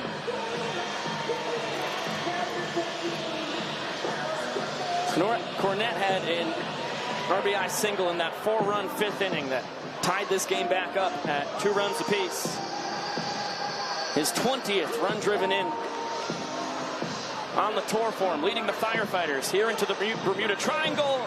A backpedaling and smooth as silk Correll Prime puts a bow on a 1-2-3 inning for Gage Voorhees. Bottom of the 7th coming up.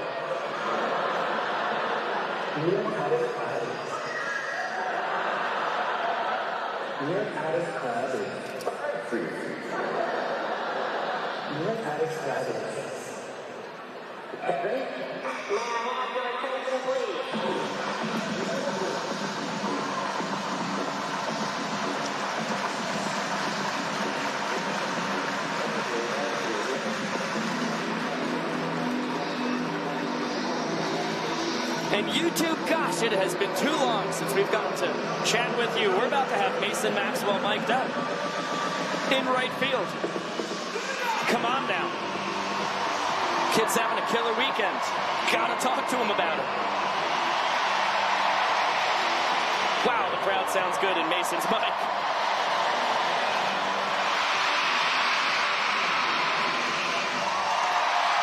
All right, YouTube, we're back in 15.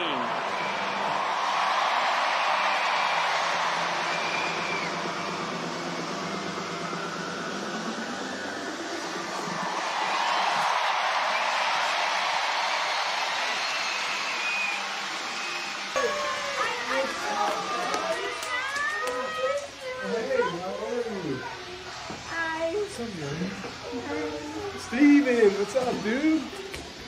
How are you? Oh, boy. And now Mason Maxwell, the pride of Newfield, New Jersey, joins us on the broadcast to explain what everybody at home just saw. You were a long-term substitute teacher for kids at special education, and you call them the most special kids in the world because there is true love between you and those kids. How cool was that, getting to reunite with them?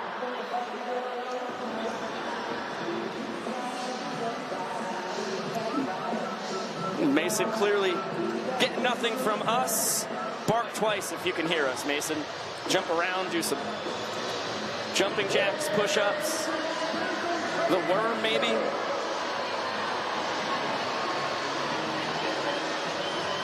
All right, we'll get Mason Maxwell as soon as he starts doing something bizarre in right field. And for now, we'll focus back on the action. 2-2 count on Kyle Jackson.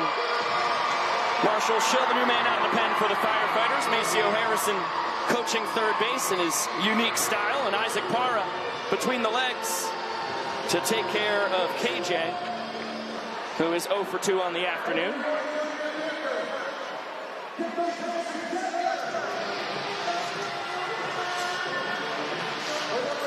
And another look at the trick play from Parra. Second of the day for the Firefighters. And a nice one, Isaac Parra, now with trick plays in back-to-back contests for the Firefighters. Already had the Jeter jump throw earlier. And Marshall Schill's going to need his defense to be at their best behind him. As another guy who has struggled with some control this season and can't get a called strike with his first delivery to Bill Leroy. This one smoked right back up the middle, and you know what? Ron Franklin Jr. also thought it was smoked, but that ended up being off the end of the bat. Flared in front of him, and Leroy, his first swing of the afternoon, is aboard. Looked harder coming off the bat of Bill Leroy than it actually was. And Ron Franklin also having to battle with some sun in his eyes right now, as he was already shading his hand and the glove in front of his eyes at the moment. So looks like Ron might be without some sunglasses, which is putting him and the Firefighters in an awkward position in the outfield as Cox rolls this through the right side, and designated runner Malachi Mitchell in once again will advance up to second base. Jesse Cole out on the field. If I were a betting man. Now coming to bat, a World Series champion for your New York Yankees. Please welcome Nick Swisher!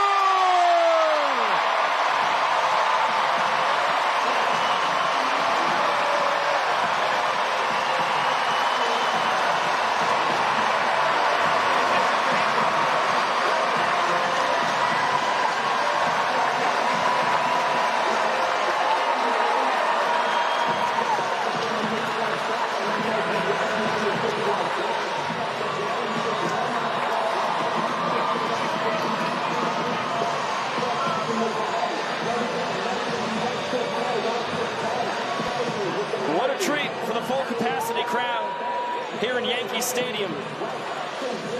Their 2009 World Series champion Nick Swisher making a triumphant return to Bananaball. Man, that guy looks good in yellow. A head one up. And has now appeared in Bananaball for 3 straight seasons. It all started with him playing for the MLB PAA in 2023. And Swish will shoot this into right field. Mason Maxwell with a sliding catch to rob the former World Series champion of a hit. I don't know if you could hear him at home. We heard him in our ears. He was telling Parr, that's on me, that's on me. He forgot to call the ball. Parr nearly got taken out by a big boy. That's 6'2", 240, rumbling in right on his keister.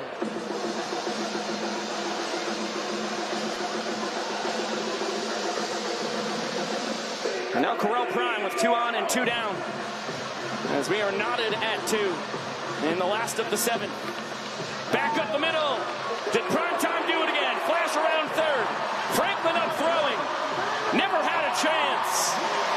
Correll Prime, his second walk-off of the ball game.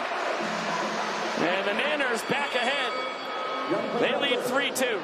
It's more success with runners in scoring position for the Bananas. They've got the lead. They'll try and get it hold up the rest of the way.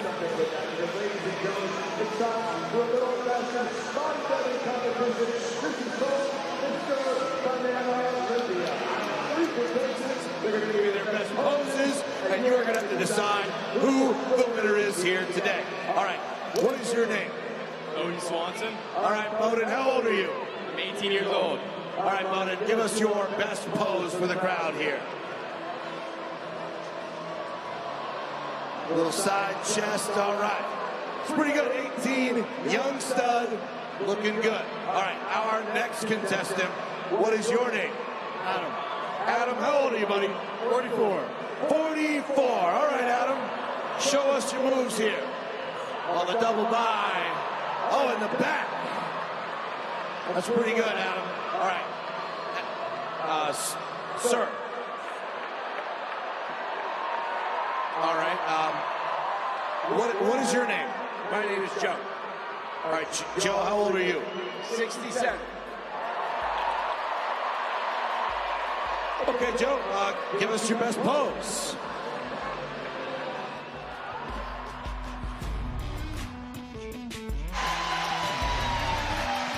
Welcome back to Bananaball, live on TruTV and HBO Max. Couple foul outs to the fans this afternoon. The first one against Stephen Cullen in the first, and then Caden Green retired to end the 4th inning for Jared Donaldson. And Kyle Perry, the new man on the mound, he makes a custom belt for every stadium he plays in. Of course, it's Yankees themed here in the Bronx.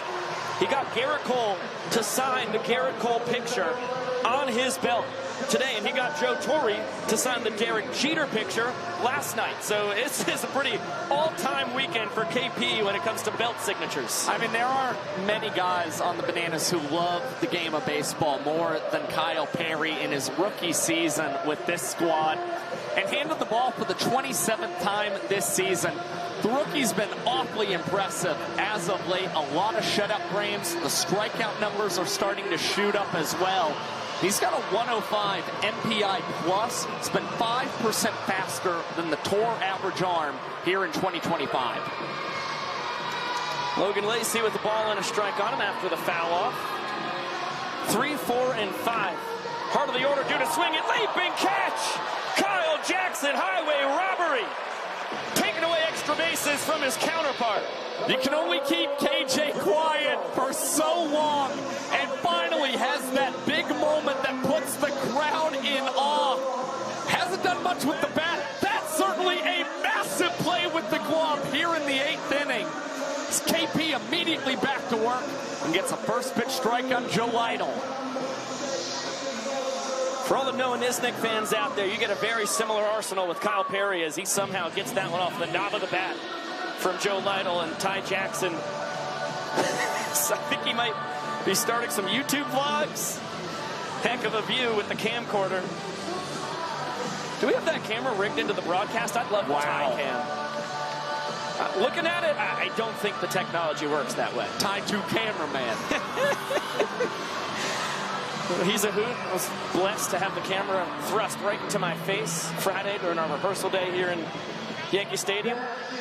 Some questions as Ty goes straight into your living room, and Joe Lytle sends a foul ball to the concourse. As I was saying, if you're a 6'7", you're very true, Ty. Here he is, the professor from Ryan Cox. How apropos! The trick play the glove magician invented. And he breaks it out for his 200th trick play of 2025. 200 trick plays on the season for Ryan Cox! And Cox, he knew it. You see him put up the 200. Has now recorded 200 trick plays in 2 straight seasons for the Savannah Bananas. He's always been on another playing field compared to the competition here in Bananaball. And we were kind of concerned midway through the year whether he was going to reach that mark, but has just been dynamite since the start of August and has put in so much effort to make sure he would reach that milestone in even fewer games this year. Ball on a strike now on Stephen Cullen, and that one is going to be past Cox. 2-out knock as Collins moved from first base into the EH spot. He's aboard for the second time today and immediately gives way to Drew Yanesta, the Firefighters' designated runner.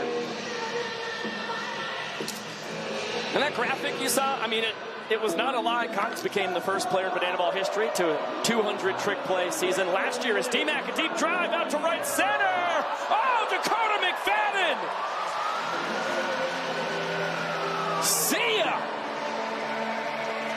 Back-to-back ball games in the Bronx with a bomb from D-Mac.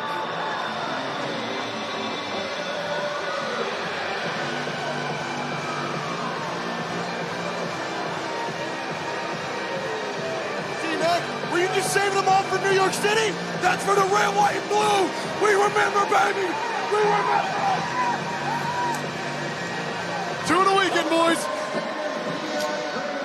Dakota McFadden always brings the energy. And you just can't make this stuff up. No home runs across his first 29 games played, and then here in game 30 and 31, leaves the yard in each of them. You simply never know what you're going to see in Bananaball as Caden Green picks up a ground rule double. That's his second ball game in the Bronx with a 2-bagger. It is luck that eventually starts to even out. Every ball player experiences it. It's been a good weekend for it to come to Dakota McFadden. as the Firefighters honoring so many service members here in New York City. And now Mason Maxwell is back up at the dish, and the fans still clamoring for free donuts courtesy of Bunting today.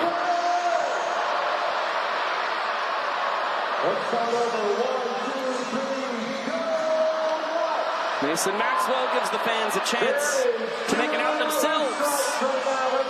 Bobbled, not secured. And I saw Sam Donahue over there, disgusted that the play was not made. Soft tapper to the left side. Fielded between the legs, 360. Ryan Cox, you're ridiculous. His 6th trick play of the ball game after he cooked up 8 last night. But the Firefighters up 2 runs in the inning. They could tie this game when we return.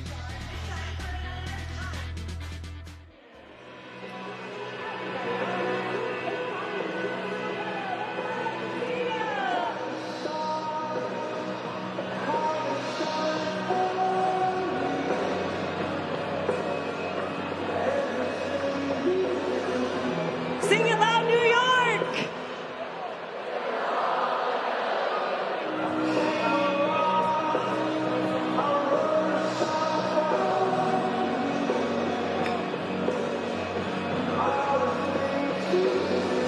And what was it called?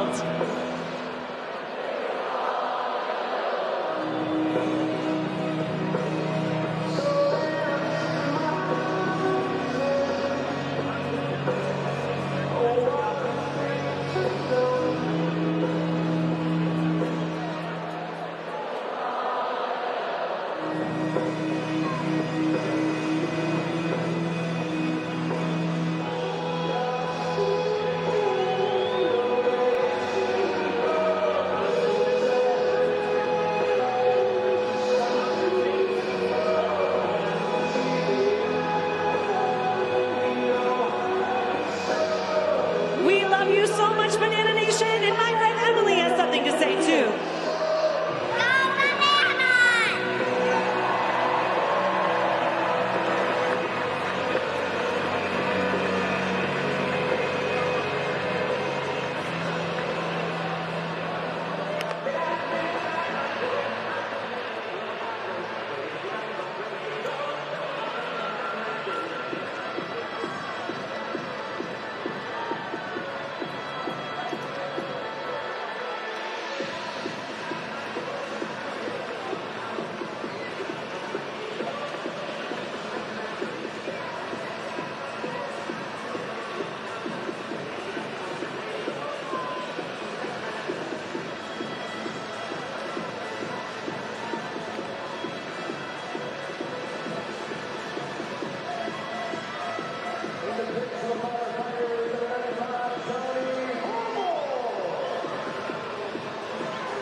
Welcome back to BananaBall, live on TruTV and HBO Max, presented by Tropical Smoothie Cafe.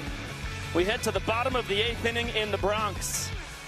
49,000 fans on hand, and they've seen a heck of a ball game so far this afternoon. The Bananas up 3 points to 2, but the Firefighters lead the inning 2 runs to nothing. And Vincent Chapman, before we even see a pitch thrown here in the last of the 8th innings, throwing all of his umpiring gear all over Yankee Stadium. Pulling off his jump splits. Guy's plussed.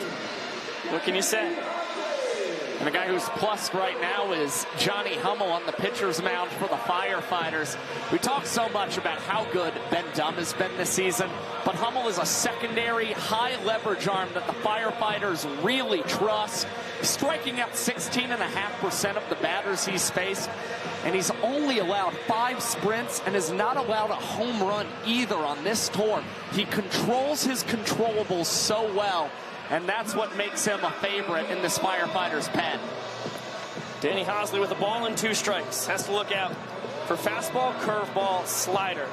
It's a pretty cuttery slider from Johnny Hummel, and it's a unique windup, as you can see. Goes to the gas, and Hosley not able to get a piece. Johnny Hummel is going to play with Lightning McQueen on the mound. Die-hard Cars fan. He's got Sheriff out there with Lightning as well. He wears number 5 for Lightning McQueen. Number 95, rather. It's a really fun bit. And if I'm not mistaken, every time Johnny Hummel takes the mound, he's got a new character that's out there with Lightning McQueen. Just adding to the collection.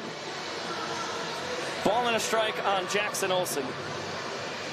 And it shan't be overlooked. He warms up in a Rusty's jacket. Make it 1-2. Olsen 0 for 2 on the afternoon. Hummel, a converted catcher to pitcher. As that is called strike 3. Olsen knew it. An about face. As the slider fills up the zone. It's back-to-back punch-outs to start Hummel's afternoon. 2 strikeouts in a minute and a half for Johnny Hummel. First one coming on the heater, and then you see him go to that signature slider/cutter that freezes Jackson Olsen. But now one of the toughest hitters to strike out in Bananaball. Deer Meadows, 2 for 4 last night. 1 for 2 with the sprint here today. And make it 1 for 3. That's a foul out to the fans. 3rd one of the ball game. The first to go against the Bananas. Puts the bow on a dominant 1-2-3 inning for Hummel. And it also gets the Firefighters even with the Savannah Bananas going into the final inning of play. Let's get it on down to Sam Bauman. Rico Josh, he's one of our favorite guys. Look, he's got friends everywhere. Nick Swisher back with the Bananas, 3rd year in a row. I know you played in yellow before, but what does it mean to put on the yellow, come back here in Yankee Stadium? I mean, this is my home, right? I mean, this place means so much to me. But be able to see the Savannah Bananas here at Yankee Stadium, something that when you first started off, you never thought this was going to be a possibility, but it is a possibility. Dreams can come true. It's absolutely amazing. Absolutely love the fans here, love the stadium, love the Bananas. This is such a great venue. What did it mean seeing the crowd? They saw just a glimpse of you. They were up on their feet, welcoming you home. Makes me feel so good. I tell you what, man, if I could get back out there and do it again, I would. It's just such an amazing atmosphere. The fact that they've created such a vibe, and they're able to go around selling out stadiums all over the country, and then maybe the world. It's so amazing to see where everybody is here with the Bananas. It really is. I'll tell you what, you can come back anytime, Nick. I have no doubt about that. Nick Swisher, one of the best to ever wear yellow and pinstripes. Rico, Josh. Thank you, Sam. Always great to hear from Nick Swisher. 3 straight years of Swishalicious in Banana Land. And this is what it means to reach our final inning. For a 2nd straight ball game here in Yankee Stadium, we enter tied. So the fact that every run scored counts as a point is pretty null and void. But if we're tied at the end of the 9th inning, we'll go to showdowns, which we got 2 rounds of last night. And right now, if you're the Firefighters, you are trying to put as many runs on the board here in the 9th that turn into points. Give yourself, hopefully, a sizable lead going into the bottom half. But Austin Krasminski has not allowed an earned run since the month of July began, and he's on quite the heater for this Banana squad, both on and off the field. We mentioned it yesterday. Got to be on the Tonight Show with the boys. Recently got engaged in Central Park, and will now try and carve up the Firefighters for a 2nd straight night. As last night had an inning that wrapped up in less than 3 minutes. Yep, induced 3 trick plays and had a trick play miss behind him, so he got 3 outs for the price of 4. Krebs starting to find his footing, turning into one of the best relievers in the sport here in his 2nd World Tour. 0-2 to Noah Bridges, who has come into this ball game in the spot of his older brother Zachary. 9-10-1 for the Firefighters. And as the slider misses down, good take. Isaac Parra on deck. Ron Franklin Jr. at the top of the order in the hole. The 2-2. Swing and a miss. Right back to the slider. Perfect execution. And there's Krebs saying, I got that rig. The newly engaged man. Ladies and gentlemen, dynamite start to the his Firefighters are invoking the golden batter rule. Hitting in the place of Isaac Para is the Firefighters Golden Batter. Please welcome Dakota D-Mac McFadden.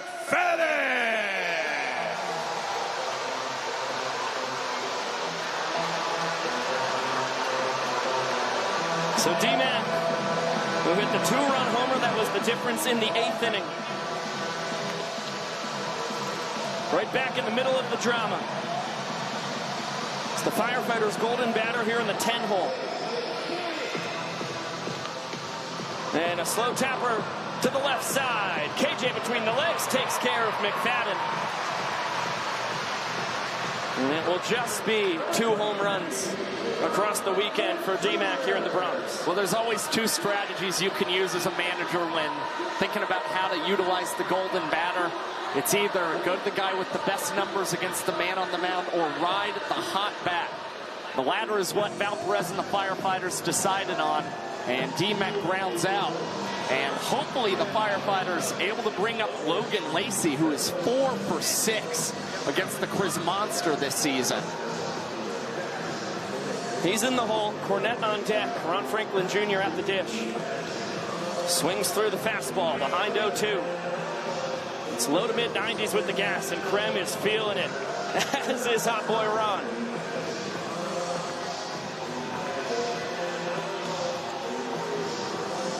As we play the tune. Tonight. Attaboy, there it is. And Josh is singing it.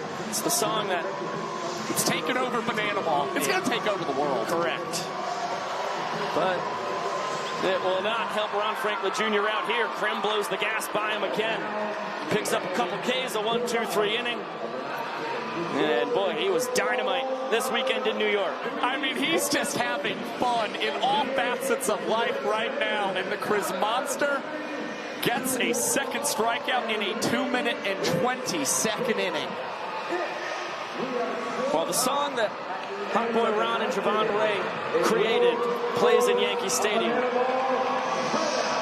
Krem sits Franklin down, and the Bananas need just 1 run in the bottom of the 9th inning to earn the series sweep. It will be a tall task, though. Johnny Hummel looked electric in the bottom of the 8th.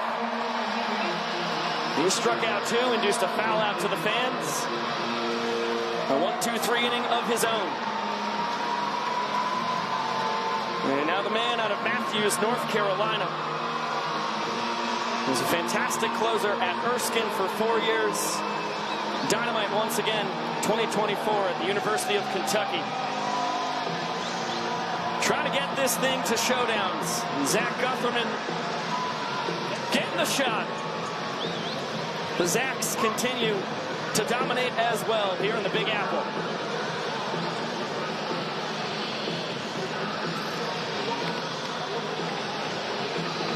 It's going to be 2, 3, and 4 for the Bananas. It's a Chief fan. Wow. The Firefighters Bat Dog officially has diehard fans. Danny Oberst, Reese Alexiadis, Kyle Jackson. Murderer's Row for Johnny Hummel to try and send us to some bonus banana ball. 2, 3, 4 in the lineup. From my point of view, I don't see a world where the Bananas try and golden bat for either of the 3 guys due up. Although, Bill Leroy, the man with the strongest numbers this season against Johnny Hummel, 3 for 6 against the right-hander. And we know Leroy has been a Firefighters killer all season. So you never know. The Bananas could surprise us today. Bill is due up 4th. So if any of these guys get on, Leroy will swing it even without being a golden batter. But maybe you try and get him a look at Johnny Hummel before he comes up a second time. Bouncer, diving stop, Logan Lacey across the diamond, in time, showtime. What a moment for the electrician. Robbing Dan Oberst of a knock for a second straight Danny O at bat. And what a time for a fan challenge. That is 2 straight trips to the dish. Dan Oberst has bounced one towards the 6th hole. And Lacey has taken a hit away from him. Vincent Chapman looking at the monitor down by the Bananas dugout.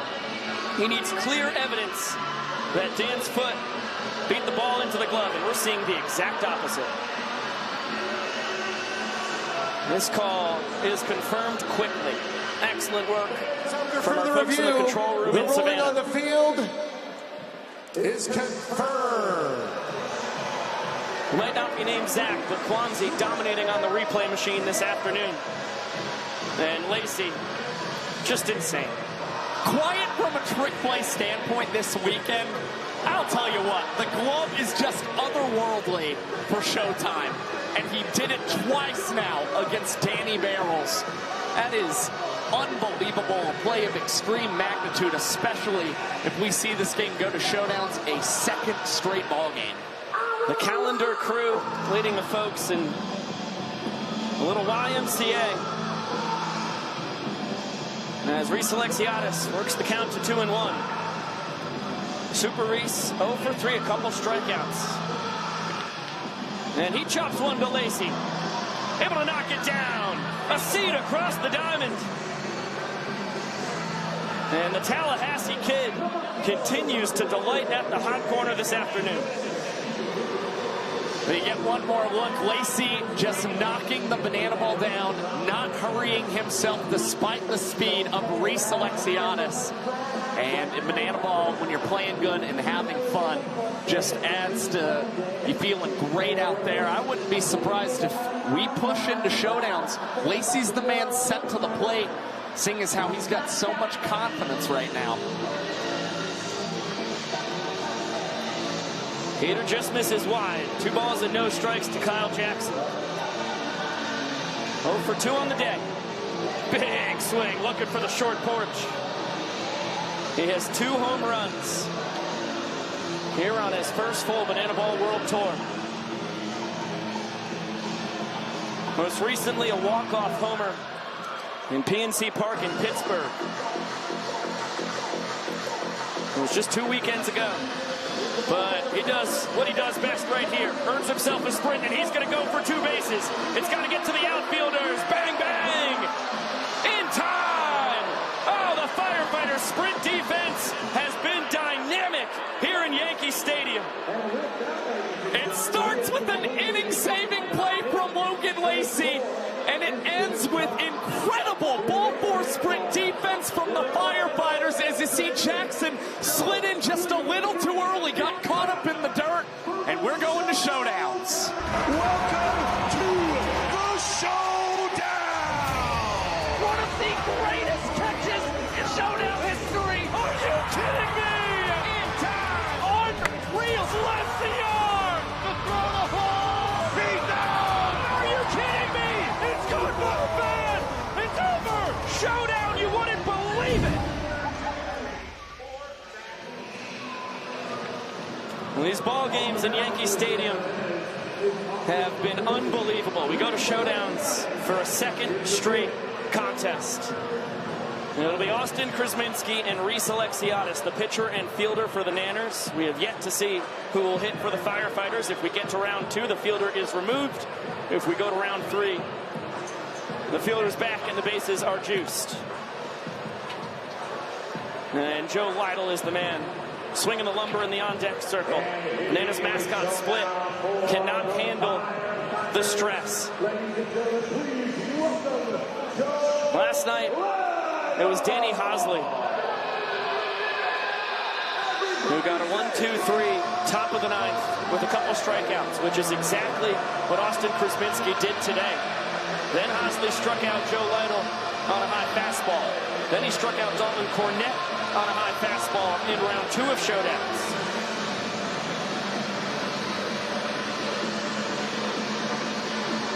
Lytle kicking us off once again.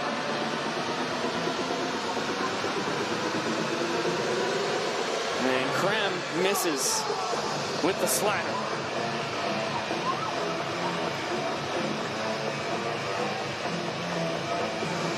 And now a 2-0 count. Fastball just a bit low.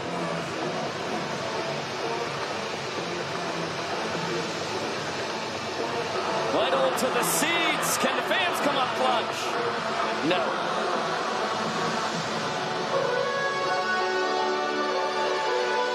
Leto's got to look out for fastball, slider, changeup. From the former Angels and Cubs minor leaguer on the bump. Gas just misses. And this is where the chase could possibly ensue in Bananaball. If Krem fires ball 4, he will have to receive the ball from Villeroy at a designated line on the first base side, which you see right here. Hand up from Leroy, perfect. A little stumble from Krem, and he will chase Lytle around the bag, can throw it as soon as he reaches third base. Joe Lytle showing us his excellent speed, especially for a catcher. And no chance for Krem. He was not able to get Dalton Cornette 3 weekends ago in Savannah in a showdown chase. Leto's got even better speed, and that is a tall task. And last night, that's how the Firefighters fell to the Bananas on a showdown chase. Now they take the lead. And if they can deny the Nanners an inside-the-park home run, they will earn this series split here at Yankee Stadium. Well, you see Dan Oberst, the projected man to bat in round 1 of showdowns for the Bananas. Lytle has become the Dan Oberst for the Firefighters. What they really love about him, he's got a good eye at the plate. He's a spray hitter all over the yard, and for a catcher, runs extremely well. And you saw his speed certainly overmatched Austin Krasminski.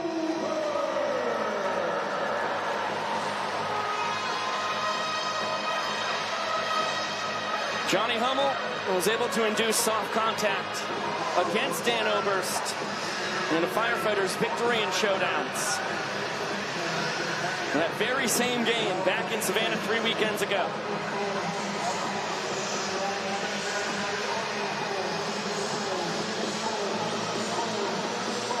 Two of the best in the sport, battling with the game on the line.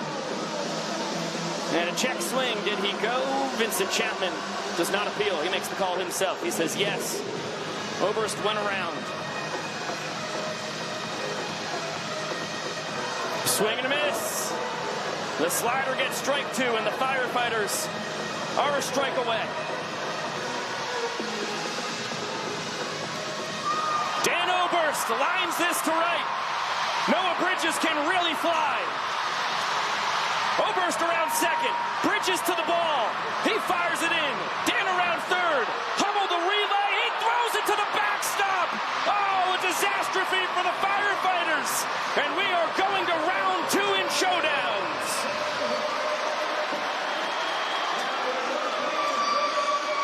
The moment gets the better of Johnny Hummel, and this is the mistake we see a lot in showdowns. It's a perfect relay that comes in from the outfielder. The pitcher usually tries to rush themselves a little too much. That is exactly what happened with Johnny Hummel. Tried to throw a 97-mile-an-hour heater into his catcher, and it winds up a big walk-off for Dan Oberst. And after Austin Krasminski had to chase Joe Lytle around the bases, the Bananas turned to Danny Hosley to try and get yet another showdown shutdown, as he will have no fielder behind him here in round 2. Talked about it a little while ago, but Hosley last night faced 5 batters. He induced a ground out and struck out the other 4. Just like Krasminski, Haas has been at the peak of his powers as of late. And the last of those 4 strikeouts was DC3 in the top of round 2. And each of his last 3 showdown shutdowns have come via the strikeout. He has been nearly unhittable for the Savannah Bananas. We are knotted up at 4 points apiece. Second straight game here in the Bronx. We get 2 rounds of showdowns. We'll see if we get some more.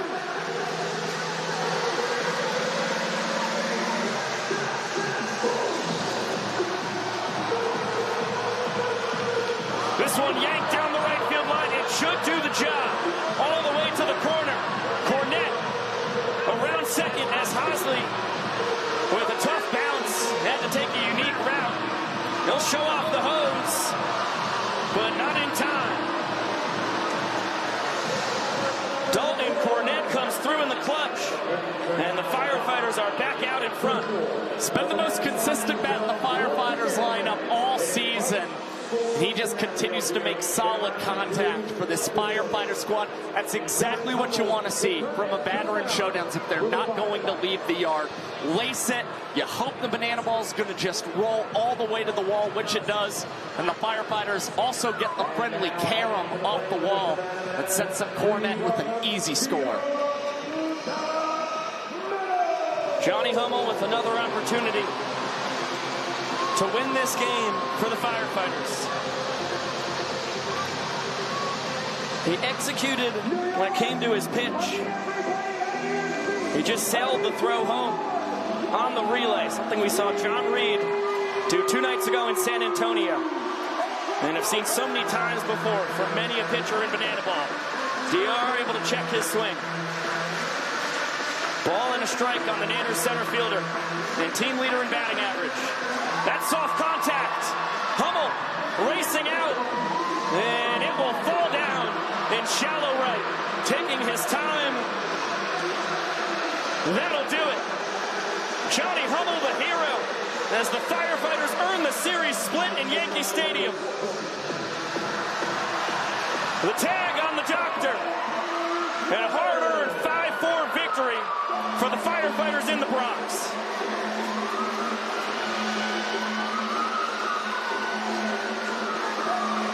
In a weekend that has loomed so large for the Firefighters, considering all they have done to support the folks here in New York City, this has got to be the most special win of 2025 for this squad, and they improve to 3-1 against the Savannah Bananas in showdown tiebreakers this season.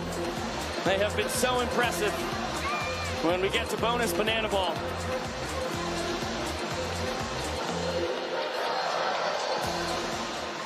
And that also means the Party Animals up a game and a half in the race for the #1 seed in October.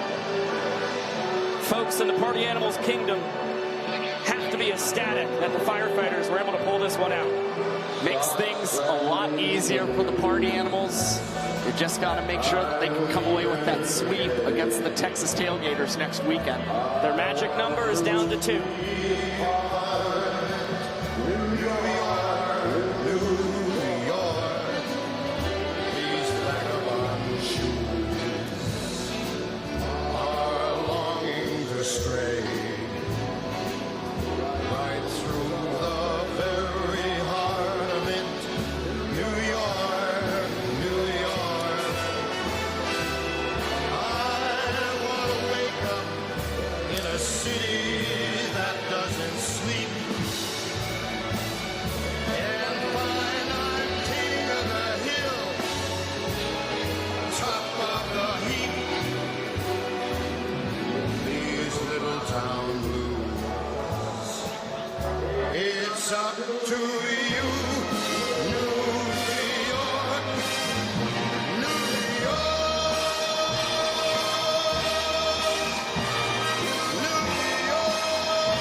First ever Banana Ball series in Yankee Stadium.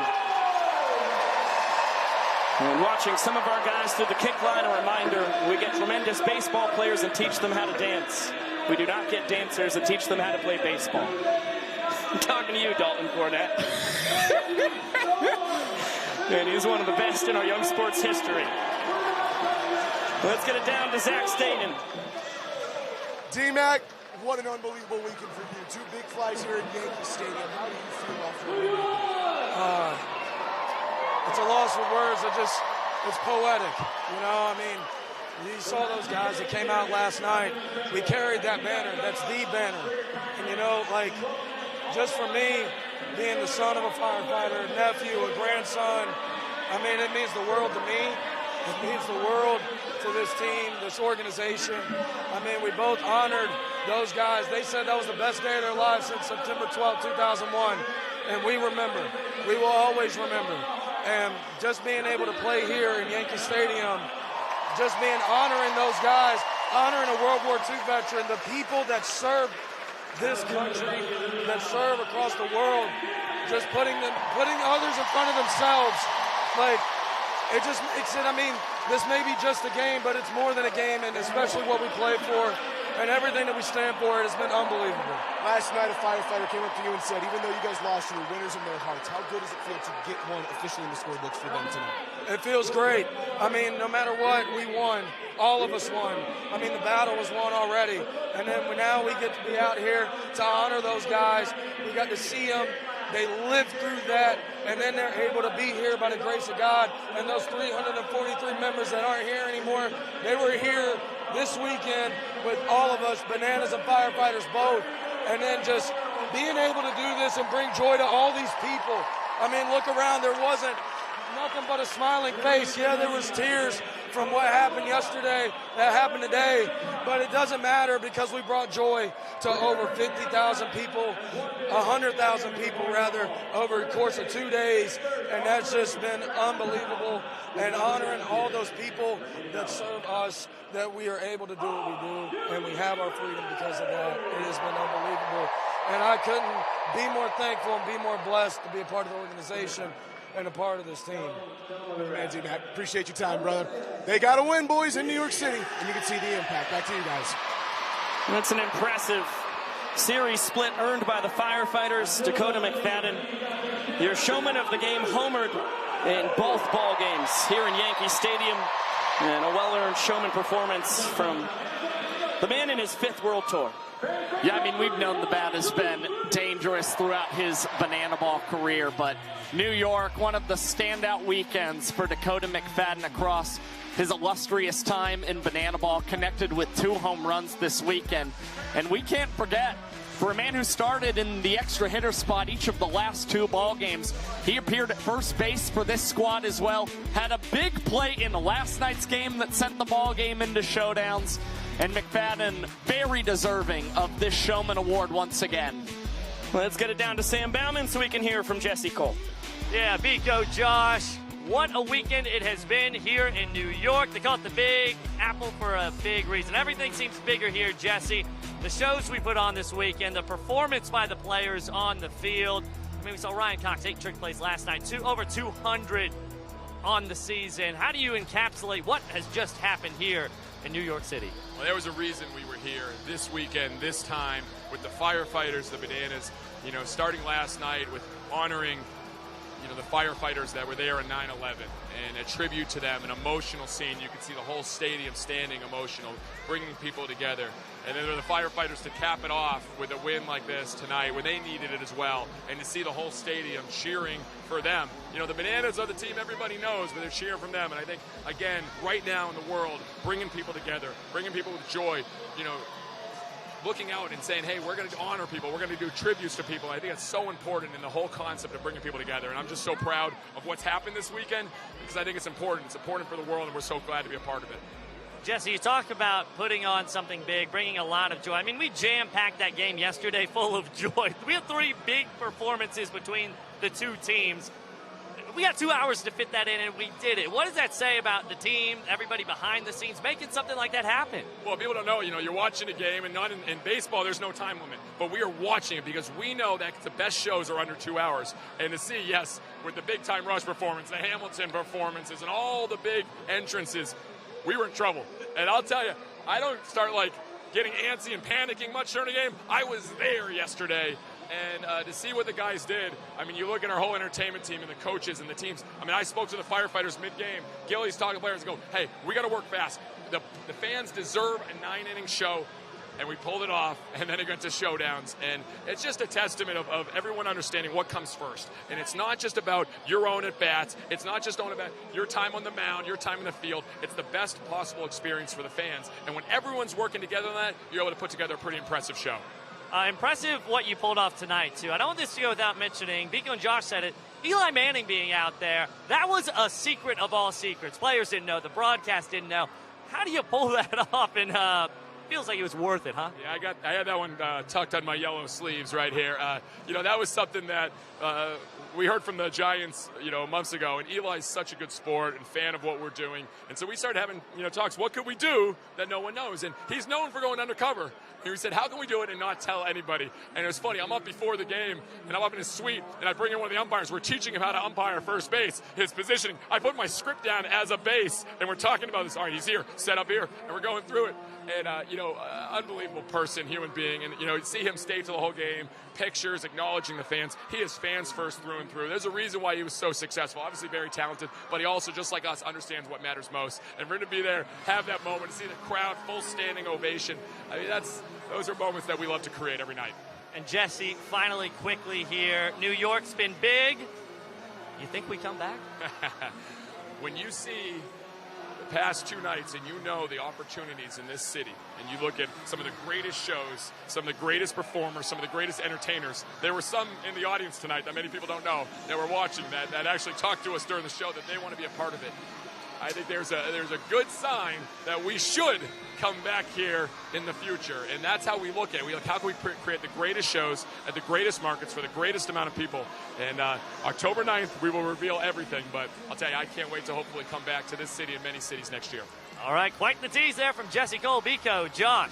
Let's get it back to you guys. Thanks, SB. Thank you for the time and insight, Jesse Cole. We will find out if we're going back to New York on October 9th with Josh Talevsky, Biko Scala. Thank you all so much for spending your Sunday afternoon with us here in virtual Banana Land. Firefighters take it 5-4 after 2 rounds of showdowns. We'll be back in action right here on TruTV and HBO Max this coming Friday night from Seattle, 10 p.m. Eastern, 7 p.m. Pacific, and the Party Animals and Tailgaters in action out of Round Rock, Texas. That'll be 8 p.m. Eastern. They kick it off. For Josh, I'm Biko.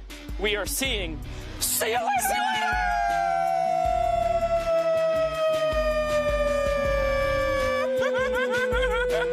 later!